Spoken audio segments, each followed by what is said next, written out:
San Diego, it's time to fire it up. From the beaches to the ballparks, from the Gaslamp to North County, no one knows America's finest city like he does. You can't just punt on a Manny Machado prime year. He's a fourth-generation San Diegan, born and raised in the heart of this community.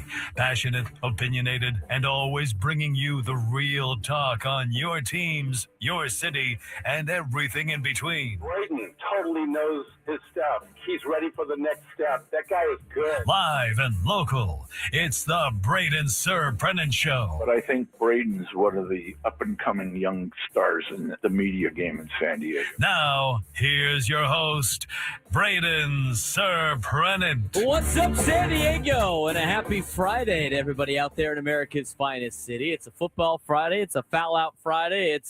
We got a lot to talk about Friday on today's show. I'm Braden Surprenant. He's Frank Marchese. We are the Braden Surprenant Show each and every day from 10 to 2 on San Diego's #1 sports station, 97.3 The Fan. So much in the sports world going on right now.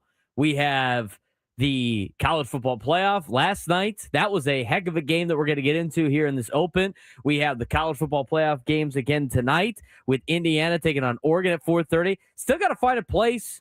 Still got to find a place to watch it. Still got to find a place to watch it.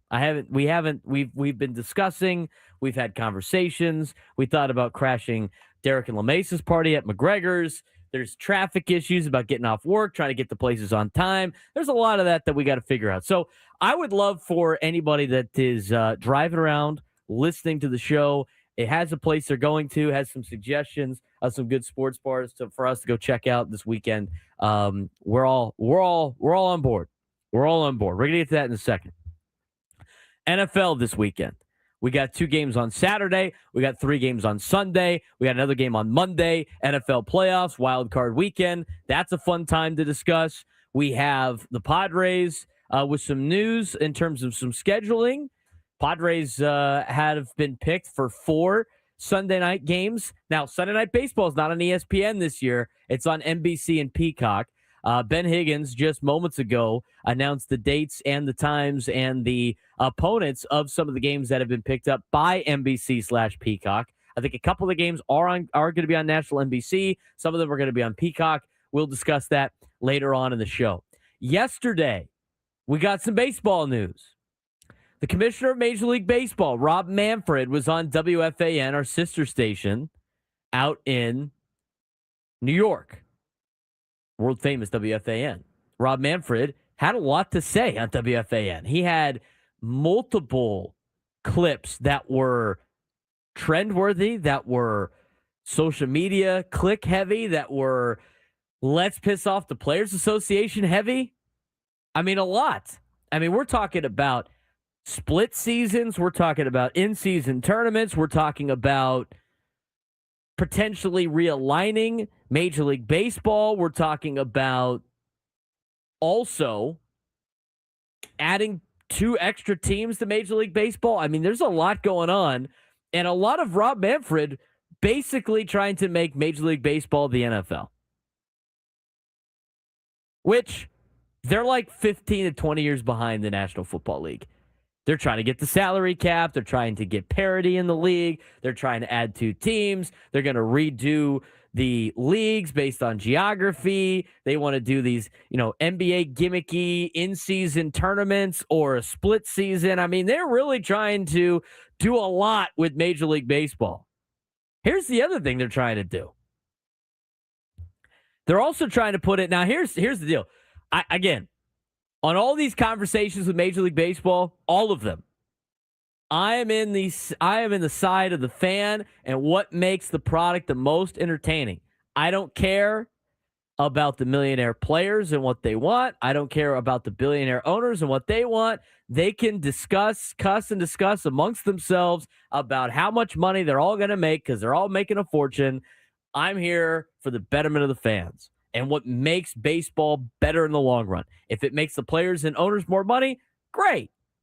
But I'm here for the betterment of baseball and as a fan watching competitive baseball. The other idea that was thrown out there. Now, Tony Clark has now responded to all of these things. He is the president of he's in charge of the Players Association, right? San Diego guy. he has already just like ignited a fire of rage in comments after what he saw or what he heard Rob Manfred say on WFAN about what they want to do with Major League Baseball. This sets up for what is going to be a heck of a labor negotiations. Heck of a labor negotiation period after the end of the 2026 season. But here's the last one. The last one was a certain time frame to sign free agents, like a deadline for free agent signing, which is very anti-player. But I'm going to tell you right now, that definitely makes the offseason even more entertaining because you're going to get a whirlwind of signings before the deadline if that ever goes through, which I don't think it will. Look, I think I think the Major League Baseball in itself with the owners and Rob Manfred and whoever the powers that be are that are coming up with a lot of these ideas are coming up with a lot of ideas that are going to make their sport very entertaining and very competitive with a lot of other leagues and professional sports. I also think it's going to be very difficult to pass a new collective bargaining agreement with the players because it is just a list of things that the players do not want. I would love to know what the owners and Rob Manfred has up his sleeve to try to sweeten the deal to get the players on board with some of these things. I mean, they're shooting for the moon right now. And we'll hear from Rob Manfred as the day goes on, playing some clips from his interview on WFAN about a lot of crazy things in Major League Baseball. But I want to start with the game last night. Now, I was calling my own game, but I had my eyes on the television at certain points over in the suite area for USD. A lot of the USD admin were watching the game. I mean, there's a lot of people had their eyes glued to the TV, especially after the Toreros had a 20-point lead on Pepperdine. That game wasn't even really a contest last night. Good win for Steve Lavin and company. Improved to 2 wins on the season. But had to keep your eye on that game. I went back, watched the highlights. What a game, what a game, what a game of the Fiesta Bowl. Is there a bowl game, aside from the Holiday Bowl, of course, which is near and dear to our heart, is there a bowl game that is more exciting than what the Fiesta Bowl turns out year in and year out? I mean, the Fiesta Bowl has one of the most exciting games almost every single year, even before it was part of the college football playoff. I mean, you think back to that Oklahoma Boise State finish at the Fiesta Bowl. Guy hits the hook and ladder to score the game-tying touchdown, whatever it was late. It was like with less than 30 seconds left. I thought Ole Miss was going to try to do that. Some Fiesta Bowl nostalgia. You can say what you want about pass interference in the final play. I just think with having to see the highlight over and over and over and over and over and over and over again over the last 2.5 weeks, the last time Miami has been in the Fiesta Bowl where they got called for a phantom pass interference and then Ohio State beats Miami in the national championship back when the Fiesta Bowl was played over at the campus of Arizona State. I don't know if that made an impact or not, but could you imagine Miami got called for pass interference twice in the final play of a game in the end zone? That would have sweetened the pot a little bit. I don't think it was pass. I don't think it was enough for them to call it. It looked like pass interference. I bet you, here's the thing. Here's what makes this awful, because it shouldn't be like this. Any point in the game, any point of that play on the field, at any position on the field, any part of that play played at any time of the game, it's probably called pass interference. That's what you need to know about that play. You know it's called pass interference. The Miami guy had his paws grabbing and pulling down on the shoulder pad. They're probably going to call pass interference on that play. But that's not, I mean, even if they do call pass interference on that play, Ole Miss still has to run another play. It's not like the NFL. They don't get the ball at the 1-yard line. They still had to try to make it happen. It was going to be a one-play thing. It's going to be half the distance to the goal or 15-yard penalty, probably half the distance to the goal. Still a tough shot. Still would have been a heck of a ridiculous play. But that was a overall incredible game. And what that game says, it confirms what I said yesterday as I wear an SEC shirt with Smokey the Dog from Tennessee on it. The reign of terror of the SEC is over. The Wicked Witch is dead. There is no more sheer dominance of the SEC. There's no more it just means more. There's no more we're so much better than everybody else. It is now an even playing field. It is an even playing field. And the Big Ten, right now, is cashing in the most because their top teams are spending a lot of money. The Big 12 is on its way up. The Big 12 had a really successful bowl season. They had a really successful record against the ACC, who now has a team in the national championship. So you got the ACC with a member of their conference who had Duke win the conference. Miami is in the national championship representing the ACC, who went 2-7 against the Big 12, who is, again, closing the gap. The Big 10, who's spending a ton of money and has two teams in the semifinal, who will have yet another team in the national championship game since the 12-team playoff started, and will have a Big Ten team in the national championship for the third year in a row. You have all these other conferences that are highly competing with the SEC. What did the SEC do? Does anybody want to know what the SEC's record was against Power 4 opponents that were not the SEC in the bowl games and in the playoff? Anybody want to know? 1-8. You could bitch, moan, and complain if you're an SEC fan. Like, oh, opt-outs, and our kids don't care. Well, you know what? Maybe they should start caring about those games because the other conferences care. And they're beating your ass. The reign of terror of the SEC is over. I don't care what ESPN's contract is with the SEC and what they spew and what they try to put out there to protect their brand. Everybody with eyeballs now knows that the SEC is not what it used to be. It had a great run, but it's not what it used to be. They can't compete. I mentioned it yesterday with the Fortune 500 company CEOs that have a ton of money. The local car dealerships in Tuscaloosa and Starkville and Oxford and Athens, Georgia, and Gainesville, they can't compete with a Fortune 500 company that wants to just write checks that you have in the Big Ten. They can't compete with Mark Cuban in Indiana. They can't compete with Oregon having Nike money, with Phil Knight. They can't compete with Texas oil billionaire money that Texas Tech has. Now, they get the benefit of having two Texas schools in the SEC. Those schools could probably compete. But aside from that, all those SEC schools, they can't puff their chest out anymore by not playing anybody in the non-conference and say, well, you don't have to play the gauntlet that we play. Well, apparently, if the schools in the Big 10 and the Big 12 and the ACC played that little magic gauntlet, maybe they'd have more teams in the college football playoff. Greg Sankey flat out said, oh, but we should have 7 teams in this thing. Why? So they all get their ass kicked? You want to talk about what a joke it was to have James Madison and Tulane in the college football playoff? Maybe you shouldn't have the 6th best team in the SEC in the college football playoff. We're getting closer and closer to them finally realizing that a 24-team automatic qualifier playoff is destined to be the format that this system needs. They're already talking about expanding it to 16. Why? Because the SEC didn't win. And they're trying to recoup as much money as possible. You want to talk about money?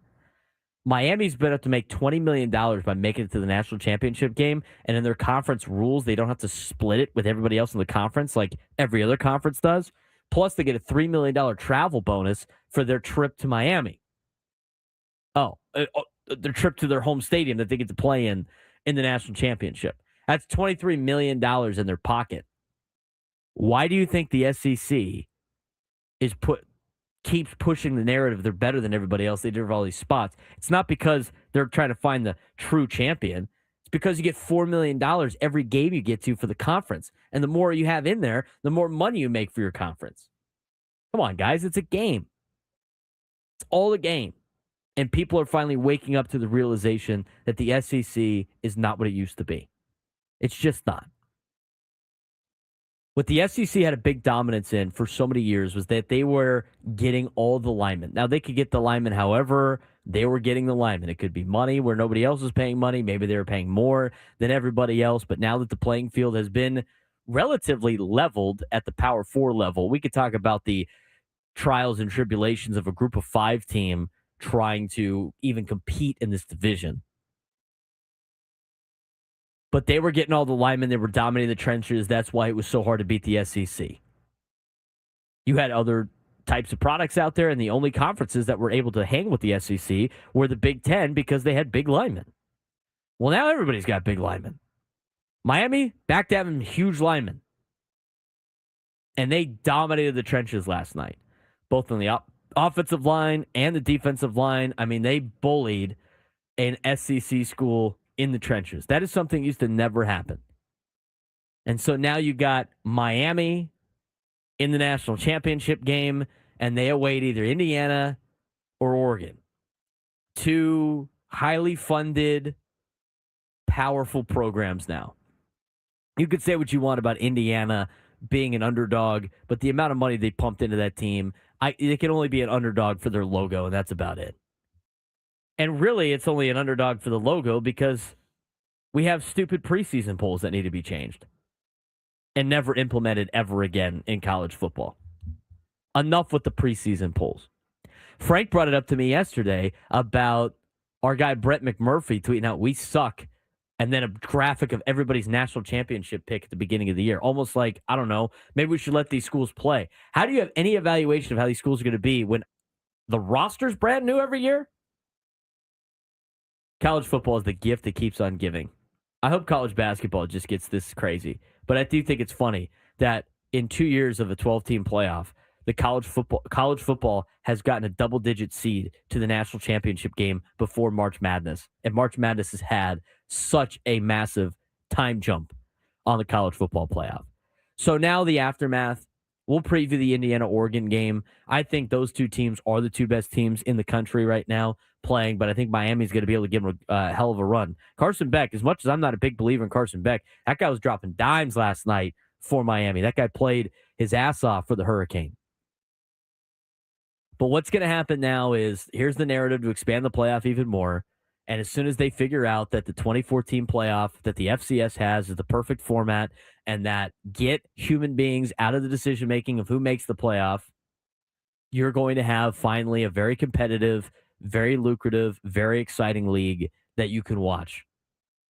That's what they need. They're slowly getting to it.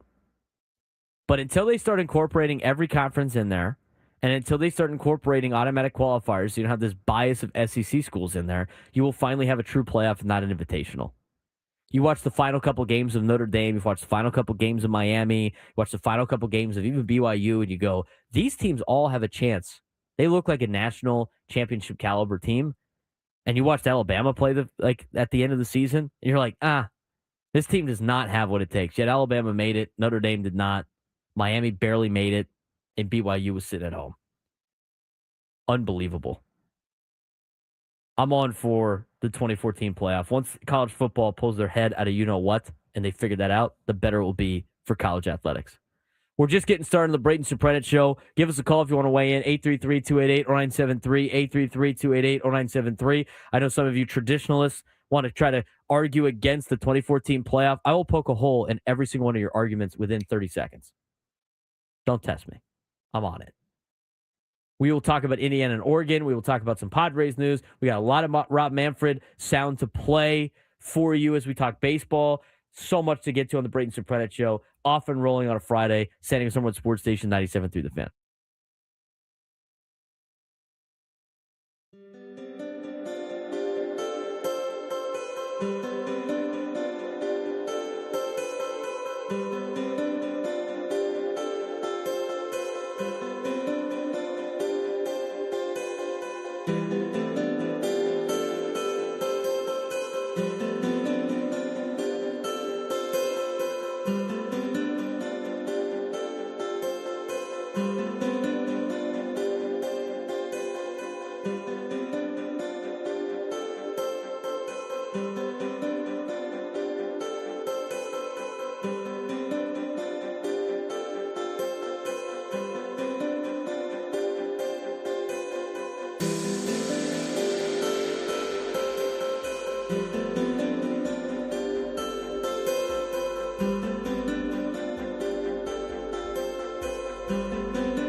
We're gonna keep calling out Sam until he calls in.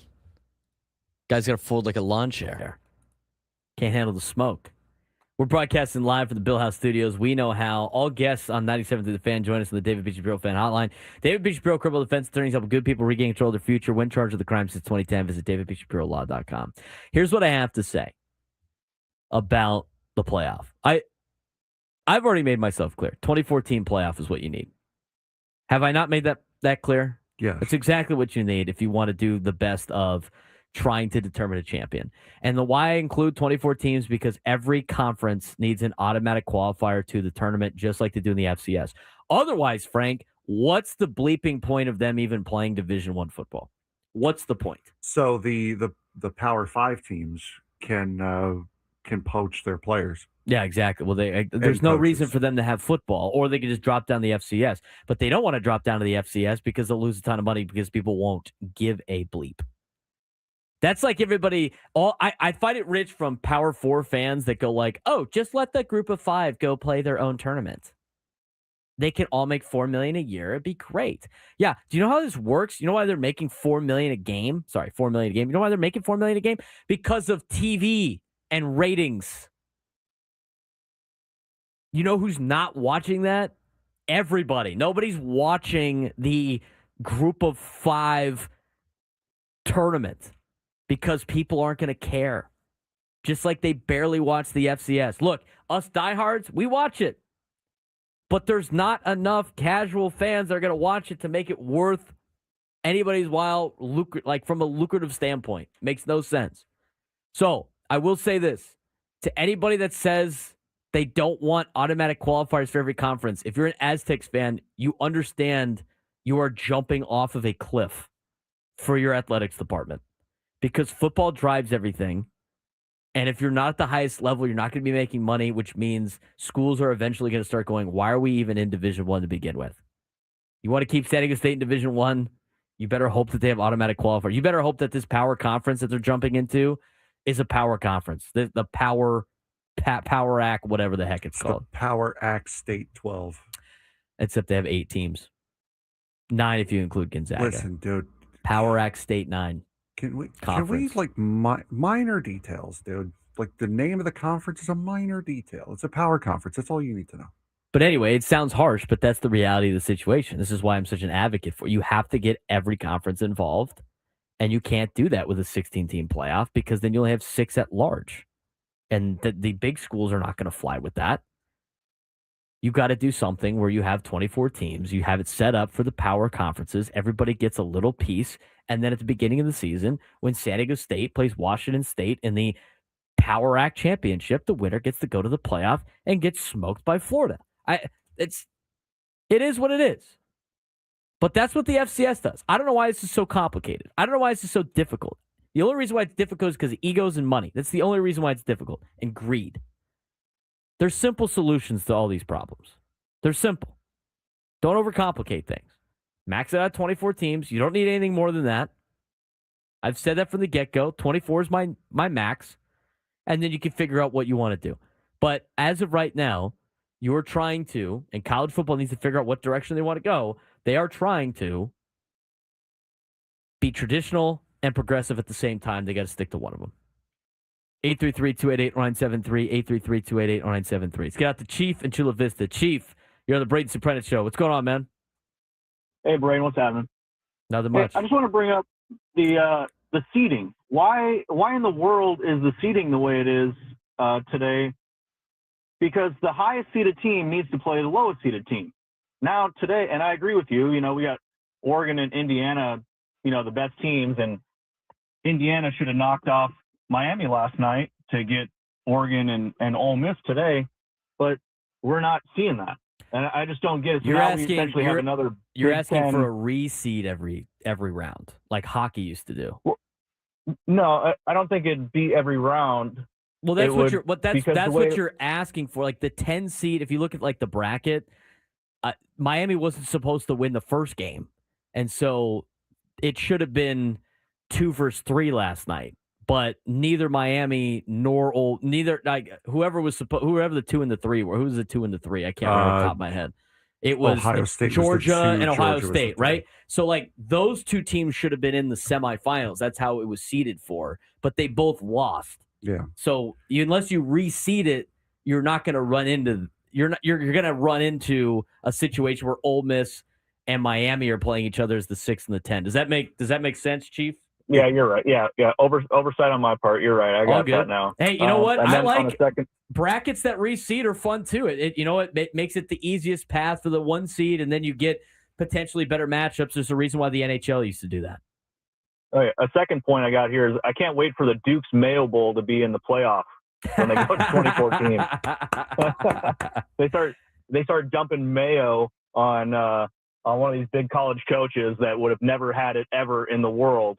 Yeah, can't wait for that. Hey, you know what? Add the Holiday Bowl to one of those games. Exactly. Tourism, baby. Let's get the Holiday Bowl as a playoff game. You know what? If we had the foresight in this town to actually build a stadium that can host major events, guess what we could be putting bids in for?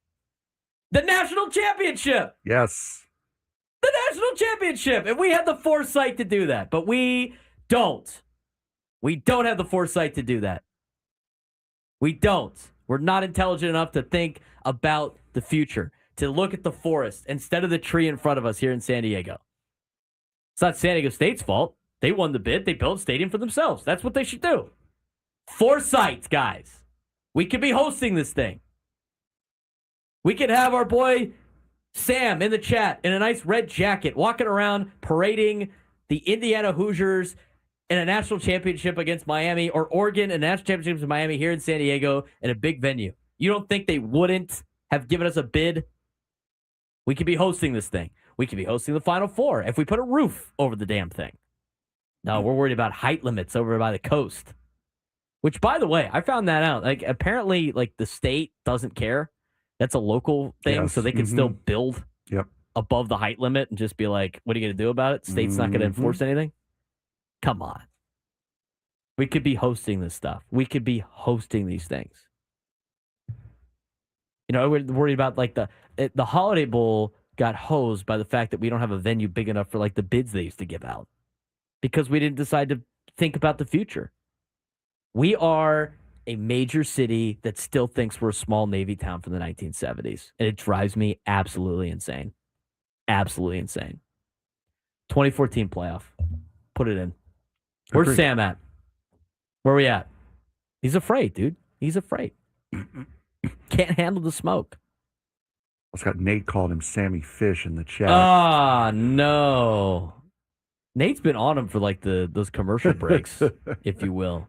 What'd you think of the game last night? We have a little bit of time. It was a very, very good game. I think Chambliss kind of got caught in the moment a little bit because if he played the way he did in the fourth quarter throughout the entirety of the game, Miami's not even close. I mean, he was so good in the fourth quarter, even getting them down the field on that last drive. I mean, he got them 50 yards in 19 seconds to even give himself a reasonable chance at a Hail Mary on that last play. I did see a lot of pass interference, and it was also really frustrating there because they were calling everything in that fourth quarter. And then on the crucial final two drives, they swallowed whistles on some pretty big plays. I mean, there was a pretty big hold on the final scoring drive for Ole Miss on number 11 for Miami that got completely missed. So that was it felt a little the end of that game, but Ole Miss, with everything that they have gone through over the last month, they have nothing to be upset over. They have nothing to hang their head over. They performed above and beyond what anyone thought they would have done based on the circumstances that they've been facing over the last month or so. And the fact they even got past the first game was impressive enough to get 3 points in 19 seconds away from a national championship game is nothing short of impressive. Yeah, I thought everything that Ole Miss had to deal with. Plus, it would have stuck it to Lane too with them making the national championship. I had a great open set when I was watching when Oregon took the lead, or sorry, when Ole Miss took the lead about how Lane Kiffin doesn't think Ole Miss can win a national championship or has a chance to win a national championship. Well, here they are in the national championship. That would have been great. That would have been great. Great segment to start the show with. Instead, I just danced on the SEC grave while wearing an SEC shirt. What was it? Carson Beck completed one pass in the second half beyond the line of scrimmage. Yeah, they're dominating the trenches. Yeah, and that's exactly what they said when Cristobal came in, was he wanted to build that team from the inside out. And doing that, as you mentioned constantly on this show, doing it with the offensive and defensive line. That's how you win those games. How do you win football games at all levels, Frank? There's two ways to do it. Run the ball and stop people from running the ball. Yeah, run the ball and stop the run. What did Miami do last night? They ran the ball well and they stopped the run. I mean, that's what good teams do. That's what you got to look for in Oregon, Indiana tonight. That's what you got to look for in the NFL games over the weekend. Teams that can run the ball and stop the run usually win championships in football. 833-288-0973, 833-288-0973. When we come back, talk a little bit about the game last night for USD and Pepperdine. And come on. The birth. Foul on Max. No, there's no foul. On Max. No foul. Foul on Max. Absolutely That's not. a foul on Max. No foul. We'll tell you why it's a foul when we come back on the Braden Surprenant Show. Saturday Summer Sports Station, 97 through the Fan.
I need coffee. Bad. No coffee this morning. No, you don't. When I woke up. And I was a more little like- late. Be more like me. This is all natural low energy that you're seeing right here. I have coffee like every day. I like coffee. I enjoy a nice cup of Joe in the morning. Didn't have any at my house this morning. I got up to, I've been drinking water, Padres. Over everyone, relax. And then I'm like, okay, well, a little late in the morning, so didn't have time to really make coffee. And so I decided, I was like, oh, I'll just use the fancy machine we have here at work. Got a little touchscreen. You can make all these things. Oh, look, I'll have a mocha.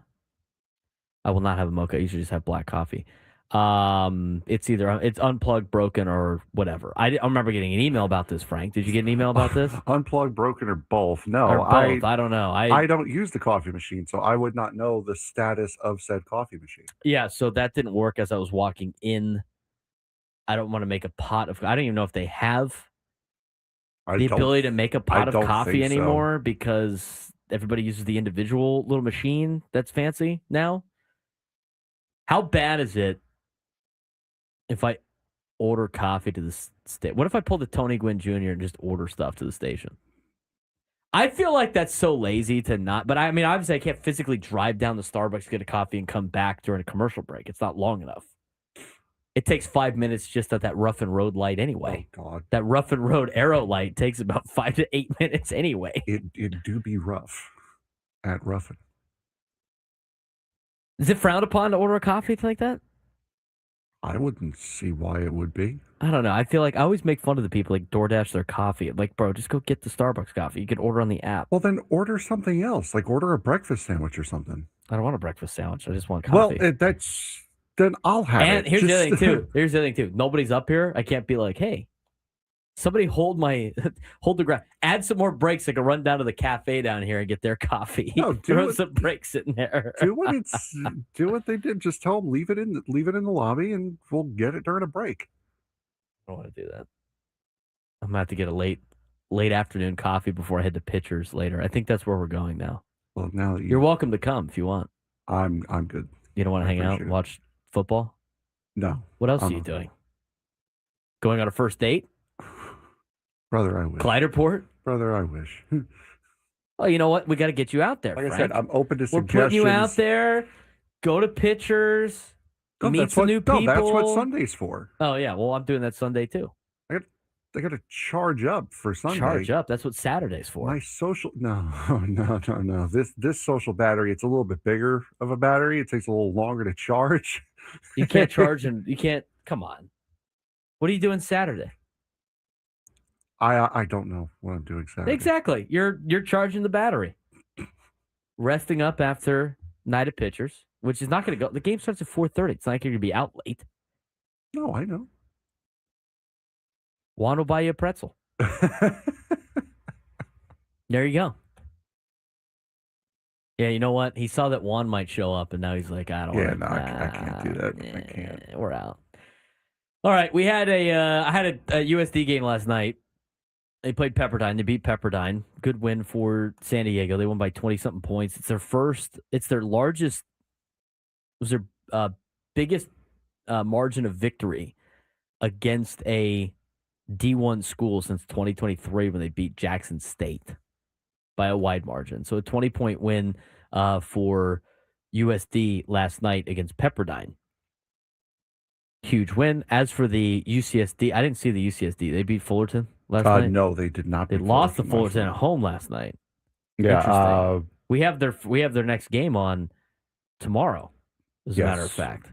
88-71, Fullerton beat them. That's a tough loss for UCSD. UCSD will be in action on Saturday at 5 o'clock against UC Riverside, which you can listen right here on 97.3 The Fan.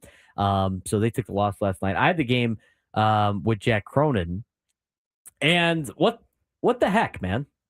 Foul on Max. No. Foul on Max. I refuse. For a ridiculous cheap shot tweet. No. From last night. No, it was hilarious. It was funny, but that's still a foul. You can do something. I do funny things all the time, and you charge me with fouls.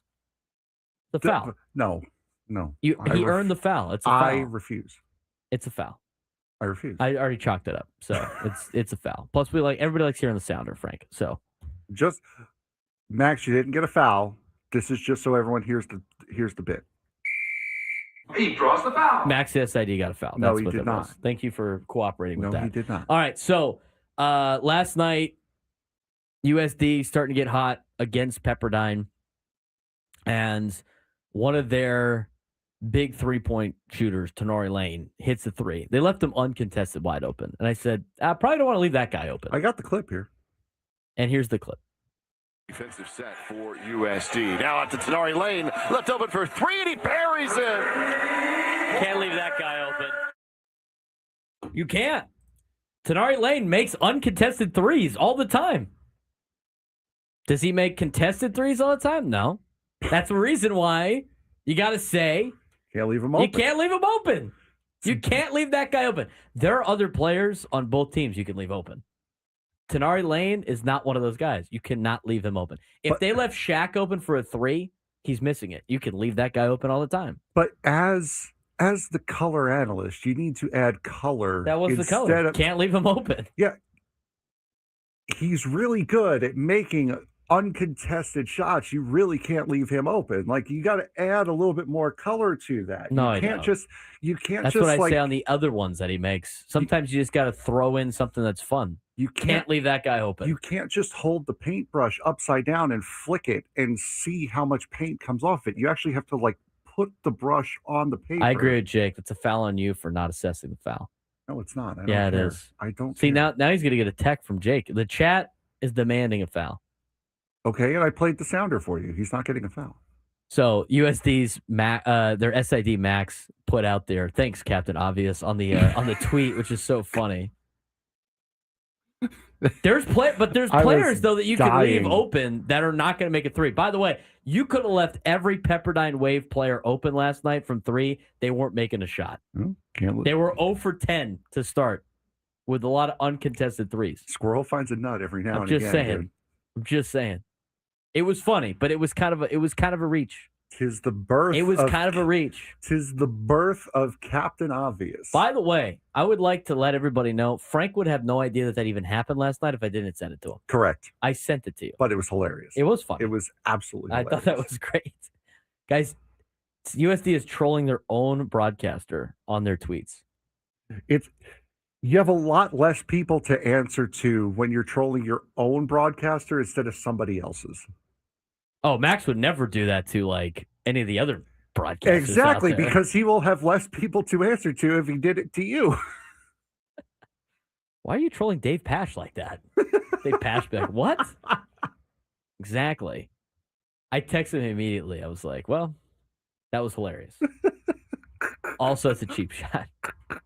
They liked my tweet, though, with the, who is that, Stone Cold? Yes. My tweet of Stone Cold, Steve Austin, laughing, and then, no, serious. That could work by USD's social media accounts. Fantastic. I don't know, Jim. All right. We wanted to get to that. We got Oregon and Indiana tonight. Should be a fun game. I'm looking forward to it. We got other news, too, with the Padres. I forgot about this news. Arbitration. Yes. Settled. Yes. For everybody, right? Everybody's done? Yep. They're not waiting on anybody else yet? For the Padres, no. For the Padres, yeah, that's all I care about. For the Padres, everyone is settled. There was some interesting... Did they settle with JP Sears? They settled with... What does everybody mean? I know, but like Fangraphs doesn't have JP Sears' number on there, so... Yes, they did settle with JP Sears. They settled with Jason Adam, Adrian Morahone, Gavin Sheets, Mason Miller, Freddie Fermin, and JP Sears, who the last time I remember hearing was JP Sears. I wonder how much money he got. His is not reported yet. Adam, so here's what we have as far as the numbers. Jason Adam will make $6.675 million next year. Adrian Morahone will make 3.9. Got that. Sheets will make 4.5. That happened during our show. Yes. Miller will make 4, and Freddie Fermin will make 2.1. They got Camposano at $900,000. Yes, they got Camposano back in November, so he didn't even get this far in the hearings. But everybody is not going to arbitration. What did JP Sears get? One reason the chat is saying 2.75, according to Jeff Sanders of the UT. Which would be less than what he was expected to get on the arbitration figure, which should knock the payroll down a little bit, which is good news for the San Diego Padres. But how about this? We'll talk about more baseball in the 11 o'clock hour. And we got a lot of baseball to talk about in the 11 o'clock hour. Arbitration. So does everybody know how arbitration is a situation of if you get to a point where you haven't negotiated a salary figure for the player that is arbitration eligible, you then have to go to arbitration. And what happens is the player picks a dollar figure he thinks he's worth, or his party does. The Major League Baseball team picks a number that they think he's worth, and they don't take the average. They go to an arbiter, and the arbiter picks one of them. So that's kind of the general synopsis of this. I love the fact that AJ Preller never goes to arbitration because it keeps a good relationship with the players, because these are nasty conversations.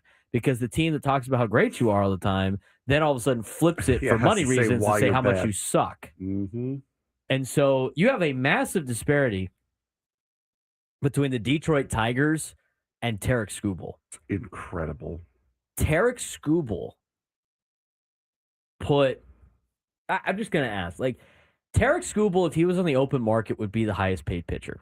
Absolutely. Aside from maybe Paul Skeens based on age, right? Mm-hmm. I think that's pretty fair. He's probably the best, if not one of the best pitchers in Major League Baseball. I think he's highly coveted by everybody. He's a free agent at the end of the year. He put down $32 million for arbitration. Mm-hmm. That seems relatively fair. I would have paid it on a free agent deal. I probably would pay him 35. Right, but that's not how arbitration works, right. though. No, I'm just saying. Because guys who usually get paid, like Mason Miller's getting $4 million before arbitration. No, like, right. I'm just saying way more than that. I'm just saying on a free agent deal, I would pay him even more than what he's asking for. Yes, I know what you're saying, but I'm setting it up for what I'm about to say with the fact that the Tigers offered $19 million, which is way different. But now, here's the thing. Do you know how much money? Let me ask you this question, because I think it's important. Because when you go into when you're in the arbitration years, your money your salary does not like skyrocket based on how good you've played. It slowly goes up, but it doesn't skyrocket. Mm-hmm. How much money did Tarek Skubal make last year in arbitration? 15, maybe? Take a guess. That's your guess? 15? Tarek Skubal last year in arbitration, if I have the right page up, Tarek Skubal last year in arbitration made $10 million. Wow. You know what he's not going to get? 32. He was never going to get 32, ever. 10 million. Like, now all of a sudden the Tigers' 19 million is not crazy. That's a $9 million raise. Most of these arbitration numbers It's only a couple million. don't jump up $10 million, $11, $15 million. I don't care how good Tarek Skubal is. I think I know who's going to win this arbitration hearing. More baseball talk on the way back. Rob Manfred, a lot of interesting stuff to say.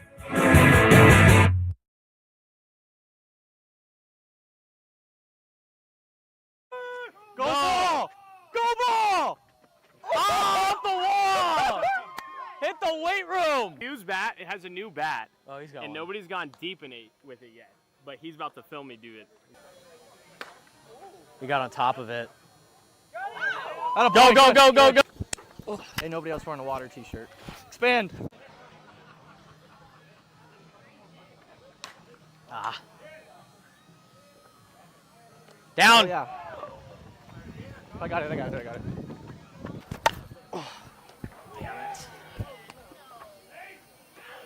Easy. Oh no! Oh no! Oh no! I'm sorry? You hanging out with his sister too much that he gets hurt? Okay, He goes to get now placed in the that IL? Now that the mics come on, you want to say that I'm just story? saying, It's dude. crazy. Hey, man. He goes to the IL. All of a sudden, you would hang out with his sister. He goes to the IL. I guess I have a noodle. A large, Hey, good job, soft, Sam. wet. God. Sorry, batting last. Coming. Down! Wow. That was a hose. Stay down. Good. Please catch it. Nice. Drink Mountain Valley, baby. I don't know. He is wearing a Panthers Oh, hat. that's a good one. What a team guy. Unlike You know Matt. what? Cam Newton. Selfish. I like Jalen Hurts more. I like Cam Newton. I'll go Jalen Something Hurts. about Flacco, though. That's why you're batting last. Something about Flacco, I trust. This gets me going. Look at that. Oh, look at the PFP. PFPs by one. It's like it's everything that I Oh, want. good oppo shot. Nicky, Oh, Nicky! That away, Nicky! Come on, Ethan! Go, Ethan! Why are you stopping? Braden running. This is why we can't win a ball game. We have no awareness on the pass. Like it's just, Why did he stop? I expect better from Everyone you. else remember when he's 21? I didn't want to pass him. What a team guy. Joel's such a team guy compared reminds to me of Cam Matt, Newton who's refusing not to a jump on not a that team fourth guy. Go ball! Go ball! Oh, off the wall! Hit the weight room. Hughes bat, it has a new bat. Oh, he's got And one. nobody's gone deep in it with it yet. But he's about to film me do it. He got on top of it. Go, go, go, go, go! Oh, ain't nobody else wearing a water t-shirt. Expand. Ah. Down. Oh, yeah. I got it.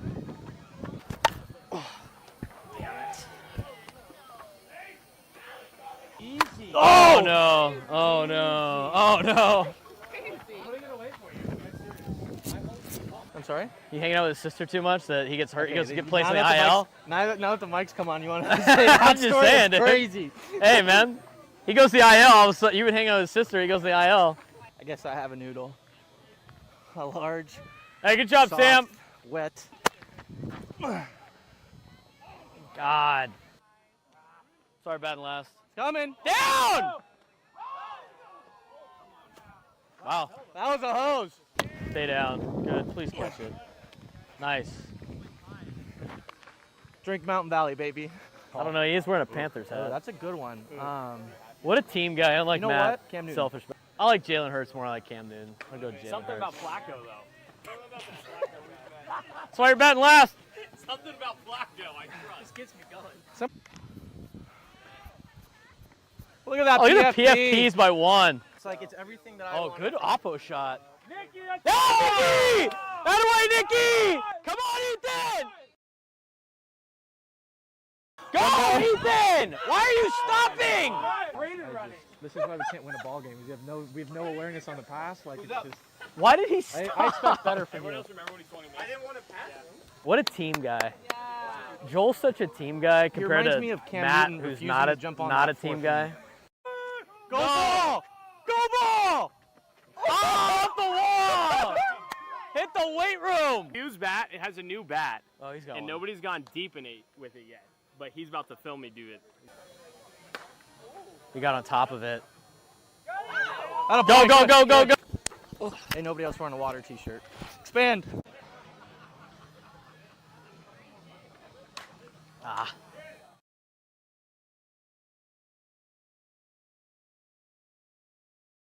Baseball Hour on 97.3 The Fan. We got a lot to talk about during the offseason. We got a lot to talk about in the football world. We got NFL football to talk about here later on the show, college football to talk about as well. But every single offseason show, the entire 11 o'clock hours built around baseball. Now, we wanted to talk a little bit about this arbitration conversation. We kind of briefly talked about it at the end of the first hour. He's Frank Marchese. I'm Braden Surprenant. This is the Braden Surprenant Show, live and local each every day from 10 to 2 on San Diego's number one sports station, 97.3 The Fan. Padres reached agreements with all 6 of their arbitration-eligible players ahead of Thursday's deadline to exchange salary figures, preserving A.J. Preller's long-standing streak of avoiding arbitration hearings. Adam, Morahone, Sheets, Sears, Miller, and Fermin are now all under contract for the 2026 season, which locks in the club's remaining salary obligations for the year. Preller's arbitration streak remains perfect. Since Preller took over as Padres general manager in 2014, the organization has not gone to a single arbitration hearing. Not one. There have been a one arbitration hearing since he took over. Last Padre to go to a hearing was Andrew Cashner before the 2014 season, making this more than a decade-long run of negotiated settlements rather than adversarial proceedings. And they are adversarial, let me tell you. Most of these meetings and a lot of veteran players always tell younger players that go to arbitration for the first time that you should never go to the arbitration hearings. All it's going to do is piss you off. That's all it's going to do. And so by paying the players ahead of time and negotiating before arbitration and not digging your heels in like a lot of organizations do and a lot of franchises do to try to save a couple bucks, the Padres get the contracts done and they avoid what could be a disastrous breaking of a bridge or burning of a bridge between a player and an organization. Because when bad things are said about you from your employer, it's hard to go back and really believe or trust in working for that employer. That's why a lot of these guys end up getting traded or ask for a trade. So this is really good news for the Padres that they were able to agree on contracts with everybody before they go to arbitration. Because now you don't have to have a situation like Detroit offering $19 million in arbitration to Tarek Skubal. Tarek Skubal thinking he's worth $32 million in arbitration and having an arbiter pick between the two. This is good news if you're a Padres fan, Frank.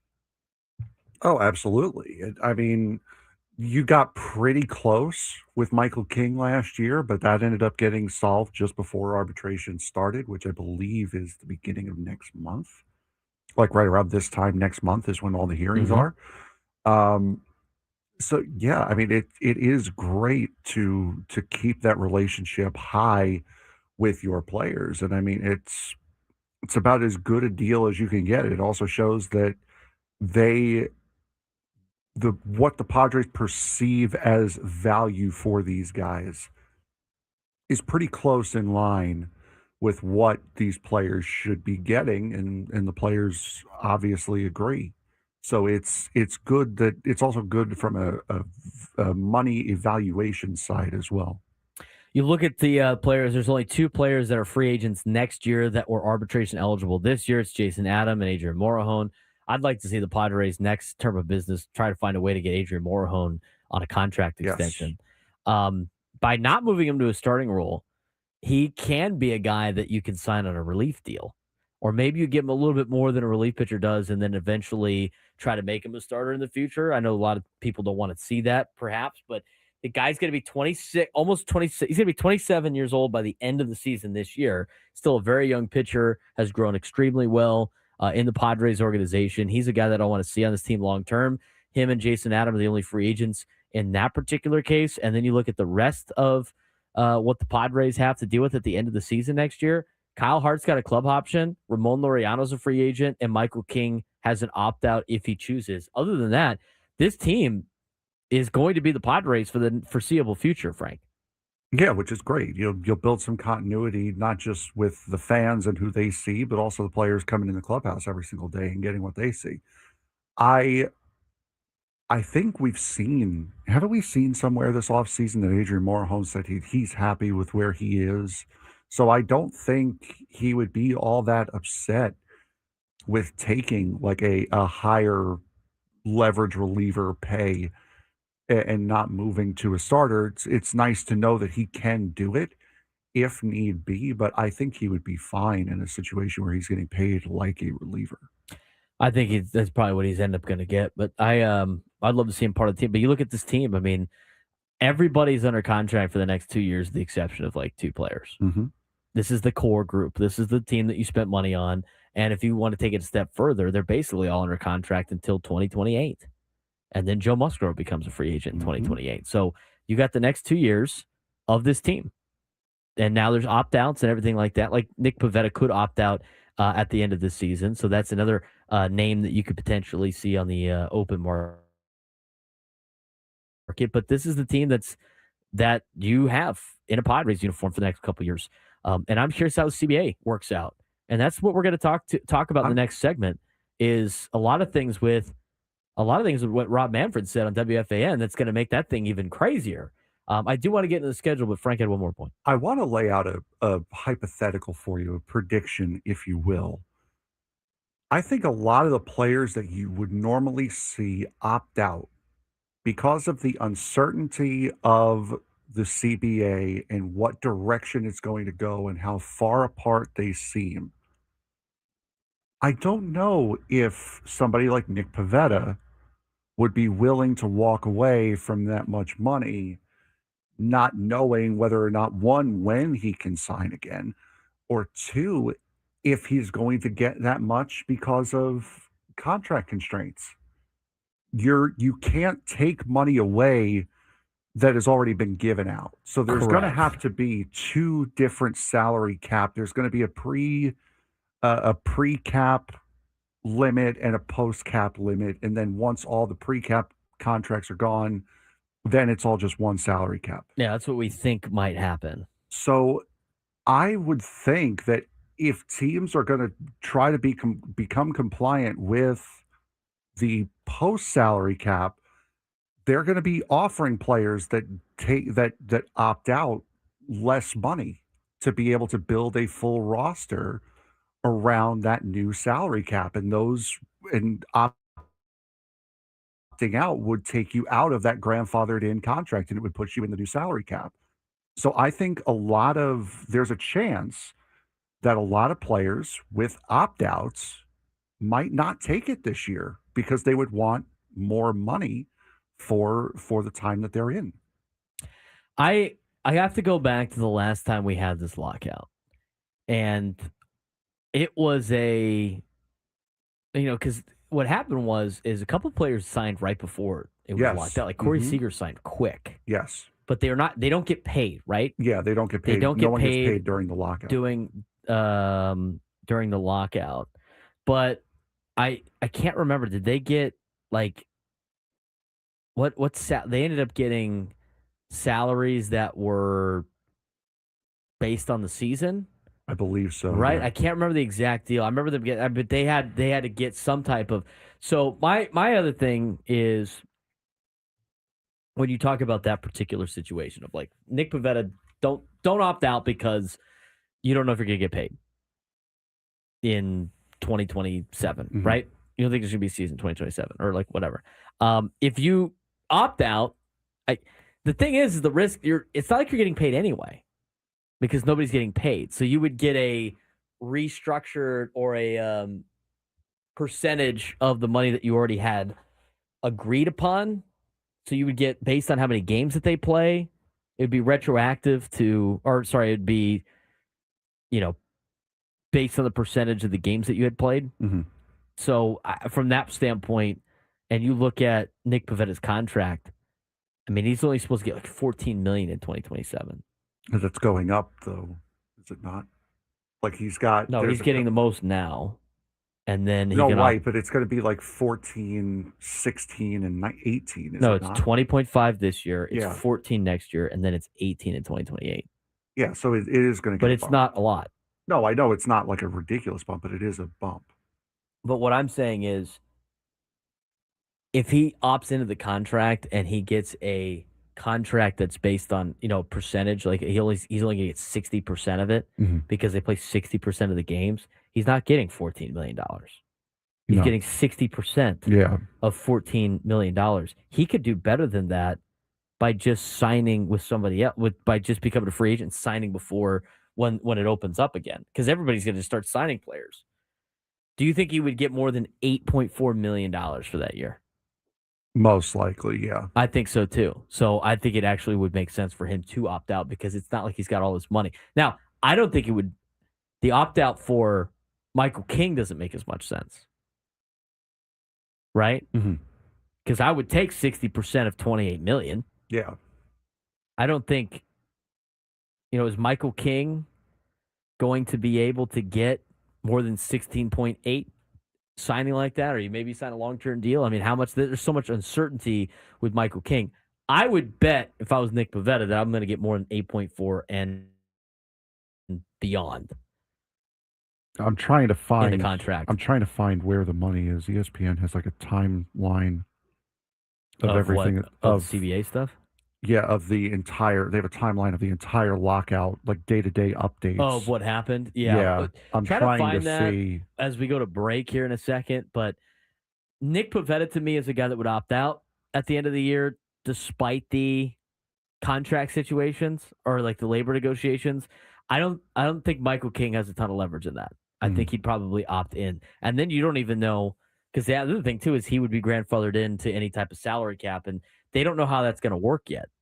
So you're taking a massive risk opting out of what you have guaranteed on a contract, which I know that they can't get rid of. 833-288-0973, 833-288-0973. There's a lot going on with this new CBA negotiations and a lot of ideas from Rob Manfred and the owners. Really, Rob Manfred. I don't know how much of the owners are in on some of these things yet or not, but he was on our sister station in New York, WFAN. He had a lot of interesting things to say about the Major League Baseball season and the future of Major League Baseball. We will start playing some of that sound for you as we come back on the Braden Surprenant Show, San Diego's number sports station, 97 through the Fan.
All guests tonight, 7 through the fan. Join us on the David P. Shapiro Fan Hotline. David P. Shapiro, criminal defense attorneys helping good people regain control of their future. Win in charge of the crime since 2010. Visit davidpshapirolaw.com. We have the schedule now for the Sunday Night Baseball. We'll have a different song, though. I wonder what the song's going to be. Yeah, it will. It won't be this. It will not be that. It won't be that anymore. They announced NBC in this latest negotiation for TV contracts has the rights to Sunday Night Baseball, and I think a couple other things. They released their schedule for Sunday Night Baseball. Opening weekend, we'll have a doubleheader on NBC starting at 1:00 Eastern. What an opener. The first game of the new NBC Peacock era on Sunday is at 10 in the morning. You can watch the Pirates take on the Mets. And Paul Skeens probably isn't pitching. Right? Because the season starts on Thursday, does it not? What's the schedule say? Yeah, I mean, that's... You got the schedule. Everybody's got the same one. It Yeah, starts on Thursday. Sometimes they move the games to Friday. It's going to be the third game of the series. No Skeens. Yeah, so as a Met fan... Okay, here we go. I will say I think NBC could have done a lot better. Than Pirates Mets. Pirates Mets. That's the morning game. It's in the morning. That's the morning game. Their first game they're going to broadcast. First game of the Pirates new era Mets. is Pirates Mets. You know what what? are you guys doing? That is up there with AL Central boringness. My God. I will always be on my soapbox that there's nothing more boring than a Wednesday afternoon or Thursday afternoon AL Central game. Hey, I'm talking all of sports. I would rather watch this Winnipeg-Edmonton hockey game in the middle of the season that means nothing. That's a replay right now because Frank's still boycotting the four-letter network on these TVs. I don't know how much longer I'm going to tolerate that.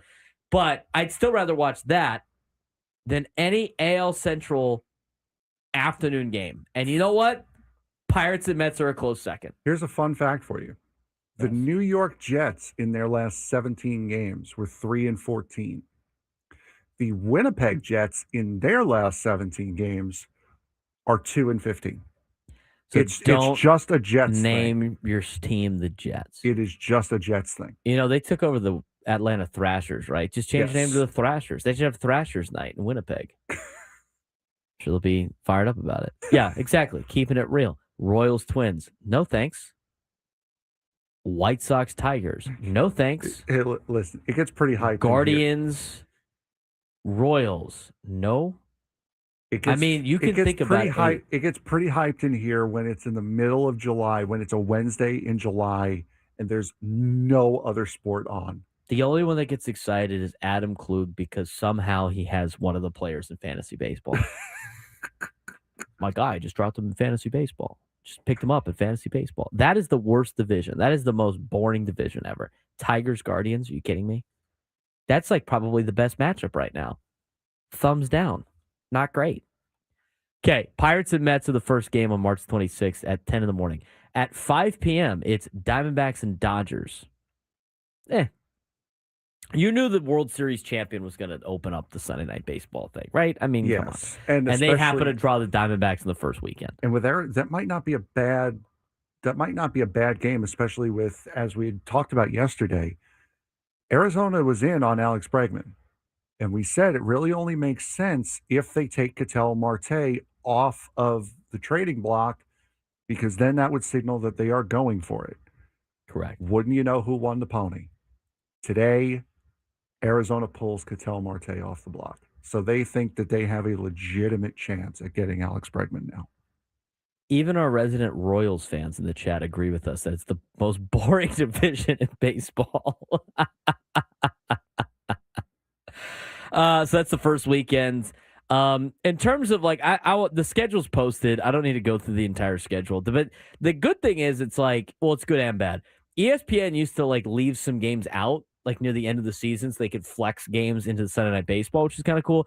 NBC picked them all.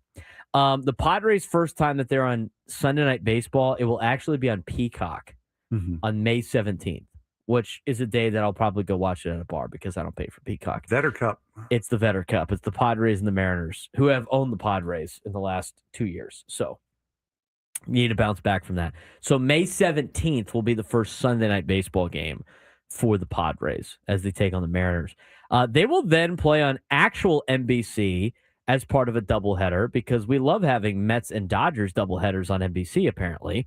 The morning game will be at 9:30, and it's the Mets at the Braves on NBC on the 5th of July. So while everybody's waking up hungover from partying for the 4th of July on Saturday after having Friday off, because that's the national recognized holiday this year for all of you that are wondering when your holidays are. Mets and Braves will be the morning game. Padres at the Dodgers will be at 4 o'clock on July 5th on NBC. When Ben Higgins was reading out, there's 4 Padre games that are going to be on NBC on Sunday Night Baseball. I'm like, well, one of them's going to be the Dodgers. Yeah, it's another road game, huh? 3 on the road, 1 at home. That's interesting. And the home game is coming up next. Home game is on August 9th at 5 p.m. as the Astros take on the Padres on NBC. I wonder if it's one of like the only couple 8 o'clock games. I wonder if they made the West Coast games 5 o'clock starts Pacific time. Because if you look at all the other games, like the ones that Padres and Dodgers is 7. Yeah. Still. And it's also going to be nice too, especially for our wonderful Padre board ops, of which I used to be one. Same. To not have to worry and do math with a 5:08 start. That's cool. Just right at the top of the hour. They're not playing. Awesome. You just have to deal with that when they play Toronto now, and they have the 07 starts. Last game on the list. This one will be on Peacock too. There's not a lot of games that are only on Peacock. The Padres drew 2 of those. They get the Peacock game on September 13th as they will compete with Sunday Night Football on September 13th. They will take on the Giants in San Francisco. Final game of the year on Sunday Night Baseball will be the Brewers at the Orioles. There's other games too. They're doing the leadoff games. So those morning games on Peacock, they rejoined, which they all start at like 9 or noon. I don't think the Padres are on any of these. I don't think they are. But no. No, they're not on the. No. Good. They're not on the leadoff. And then you have the Star Spangled Sunday. Every Major League Baseball game presented nationally on NBC Universal platform. So all the games on the 5th of July are actually NBC and Peacock games. Thank God the Padres got the NBC one. Because there's a game after the Padres-Dodgers. It's Red Sox-Angels on Peacock in Anaheim. That game's going to be at 9:30 Eastern. Good luck to the Red Sox fans having watched that. But that's the latest on the NBC deal with the with Major League Baseball. So a lot of good games on this list. Should be pretty fun to see the Sunday leadoff on Peacock as well as the Sunday Night Baseball for the Padres. Padres draw 4 of those games, which is good news, I think. Always love seeing the Padres on a national audience. I think a lot of people don't like the announcers. We don't know what the announcers are yet.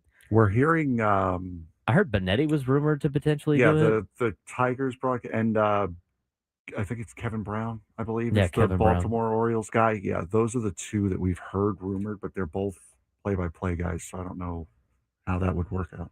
My favorite part is NBC Sports presents Opening Day Matinee, March 26th on NBC and Peacock. Is that opening day though? That's not the Sunday. It's March 26th. 20. Hold on. That's the Sunday. That's the day. That's a Thursday. So that is going to be Paul Skeens. That makes more sense now. The 29th will be the first Sunday night baseball game. Yeah. And that's the Guardians at the Mariners. Oh, joy. Still, you could have picked a little bit better than the Pirates. They just wanted Paul Skeens, dude. Of course. That's all they wanted. They wanted to see Paul Skeens be on the first game of whatever. Mike Tirico calling a game would be legit, though. And by the way, congratulations, Pittsburgh Pirates. Finally, after agreeing like 3 weeks ago, finally put pen to paper with Ryan O'Hearn today. Yeah, man, he's got to pass physicals. He's got to go out there. He's got to do 3 weeks. Hey. Edward Cabrera passed a physical in an hour. They signed him before the holidays. Maybe he was off. That guy likes to throw shade over here a lot. Come on, man. See you do it. Okay. Sign him up to be the Pirates GM. Okay. All right, when we come back, what did Rob Manfred say about a lot of different things? He was on with Craig Carton and who's that guy? Chris McMonigle? Chris McMonigle. McMonigle on the Craig Carton show. And he talked about league expansion and division realignment. What would that look like for the Padres? We'll find out when we come back on the Braden Surprenant show, San Diego's number one sports station, 97 to the Fan.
11:34 on a Friday. Hopefully, you guys all getting excited for a fun weekend here in San Diego. Beautiful weather we have had the last couple of days. A little crisp in the mornings, but no place I'd rather be than sunny San Diego. We got to get to our sports thread today in this segment, but we want to get to a couple of things that Rob Manfred said on WFAN on the Craig Carton show.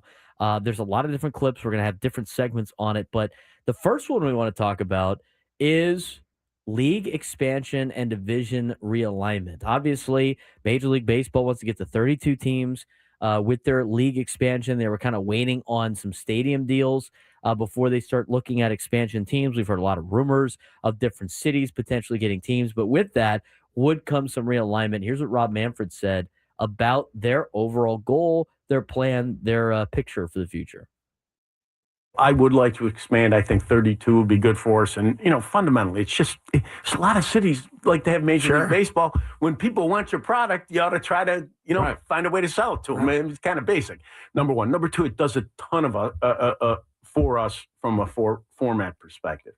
You would realign. You would do it along geographic lines, which could alleviate a ton of the travel burden that's on players. Remember, we ask our players 162 times in 186 days. So most of the play between 162 and 186 travel, right? Mm-hmm. I mean, so you can eliminate a lot of that travel, make it less burdensome, which would be a great thing in terms of player health and safety. And if you play geographically, we get into postseason, we have those 4 window days that I love, right? You get 4 baseball games in a day. It's awesome. But when you think about the fans in the individual markets, you always end up with, because of the way we're set up, you get Boston versus Anaheim in one of the early rounds. So you're either going to be too late for the fans in Boston or too early. So if you realign geographically, you would look more like other sports where you play up east into the World Series and west into the World Series.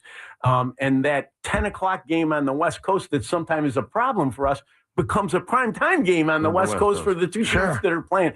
So there's a lot of advantages to it. I think if you did it, you'd probably be 8-4s, right? Okay. And I think you would try to keep the 2 team cities separate.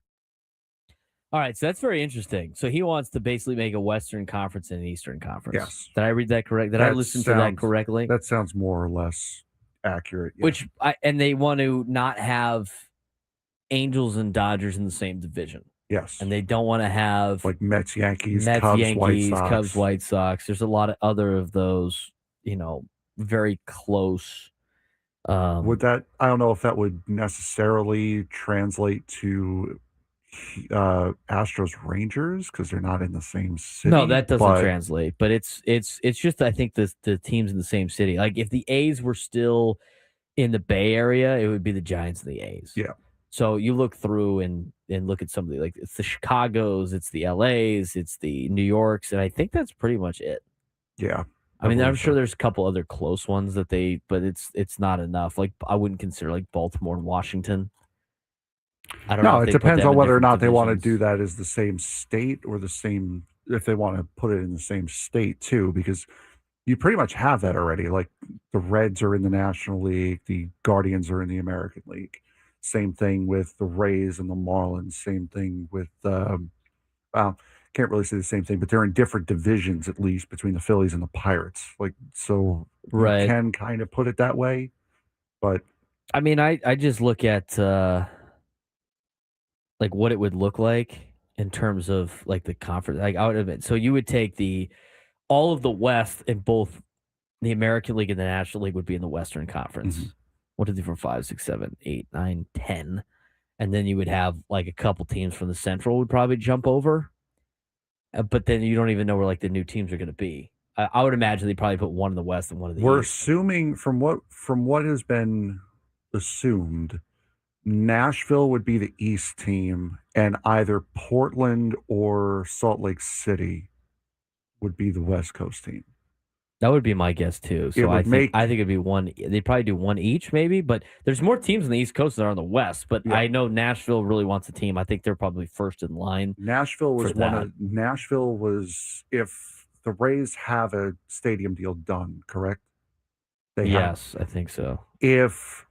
Well, they did until the hurricane happened. I don't know if that has changed, but I know they're fixing the trop first. The trop is fixed. It's ready to go for next season. But if they didn't get a stadium deal done, the rumor was that they were going to try to relocate to Nashville.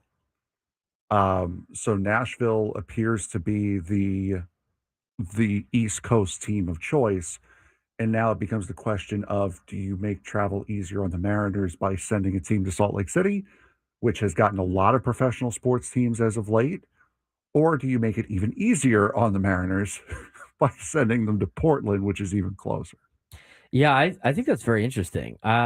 It's probably going to be wherever they think they can obviously make more money in that sense. But I think Portland would be a lot easier for the trip. If we're talking travel, that's what they're going to do. But nobody ever talks about travel. It's about money. So from that standpoint and the way that Salt Lake City is growing, I would imagine it is going to be in Salt Lake City. But there's going to be one expansion team in both leagues. My thing is like the divisions would be very interesting to say the least. Yeah. As you look at as you look, if you talk about the situation with like the Dodgers and the Angels can't be in the same division. We just assumed that was going to be Dodgers, Angels, Padres, Vegas, or Dodgers, Angels, Padres, Diamondbacks. That really changes a lot of things when it comes to the divisions. But even by separating Western Conference and Eastern Conference, you put yourself in a position like Rob Manfred said is in the playoffs and some other spots. Based on what divisions are, it works better for TV and a lot of other things and way better for travel. If I'm the Padres, like to me, I don't want to not be in a division with the Dodgers. Correct. I like it as much as how good they are and everything like that. If they start creating some salary caps and everything like that, and you make it more competitive from a money standpoint, I want to be in the same division as the Dodgers. I would want to be in the same division as the Giants. The Diamondbacks and the Rockies, if the Padres aren't in the division with those two teams anymore, I don't care. I could see a break being, and the first break that came into my mind was San Diego, LA, Arizona, Vegas. You get the full Southwest of keeping the two LA teams separate. LA and Vegas and LA to Vegas and San Diego to Vegas are such quick trips. Yeah. They're 6-hour drives. Yeah. That would be I think that would be the natural division. And then it makes it a little bit harder with as far as like flights and trips go with Seattle, San Francisco, possibly Salt Lake City, possibly Portland and Anaheim. That would be my guess for the West Coast and how that would break out. So I look at I got the Western Conference and the Eastern Conference like laid out. It's the central teams that you split. 5 have to go to the East and 5 have to go to the West. Mm-hmm. And so you look at it like Pittsburgh to me would be in the East, right? Yeah. I don't know why they would be in the West. They're an East team. And then you look at the next furthest East team would be like what the Cleveland or Detroit. They can't have them in the West. When you're looking at the different conferences. Mm-hmm. So that's already 3 teams potentially over there. Like, do you split the Chicago teams and have one in each city, one in each league? I would have to assume you would. You could do that. You could split Chicago in half. Because, like, to me, like Cincinnati's in Eastern Standard Time. Okay, so here, this is just from a random guy on Twitter who broke it down. He has the AL East as New York, Boston, Baltimore, Toronto. That's fair. I was going to do this on air in a second, but after the sports thread. So let's save his because I want to make my own. It's just determining the Western Conference and the Eastern Conference and the Central split, which I don't think is probably that big of a deal.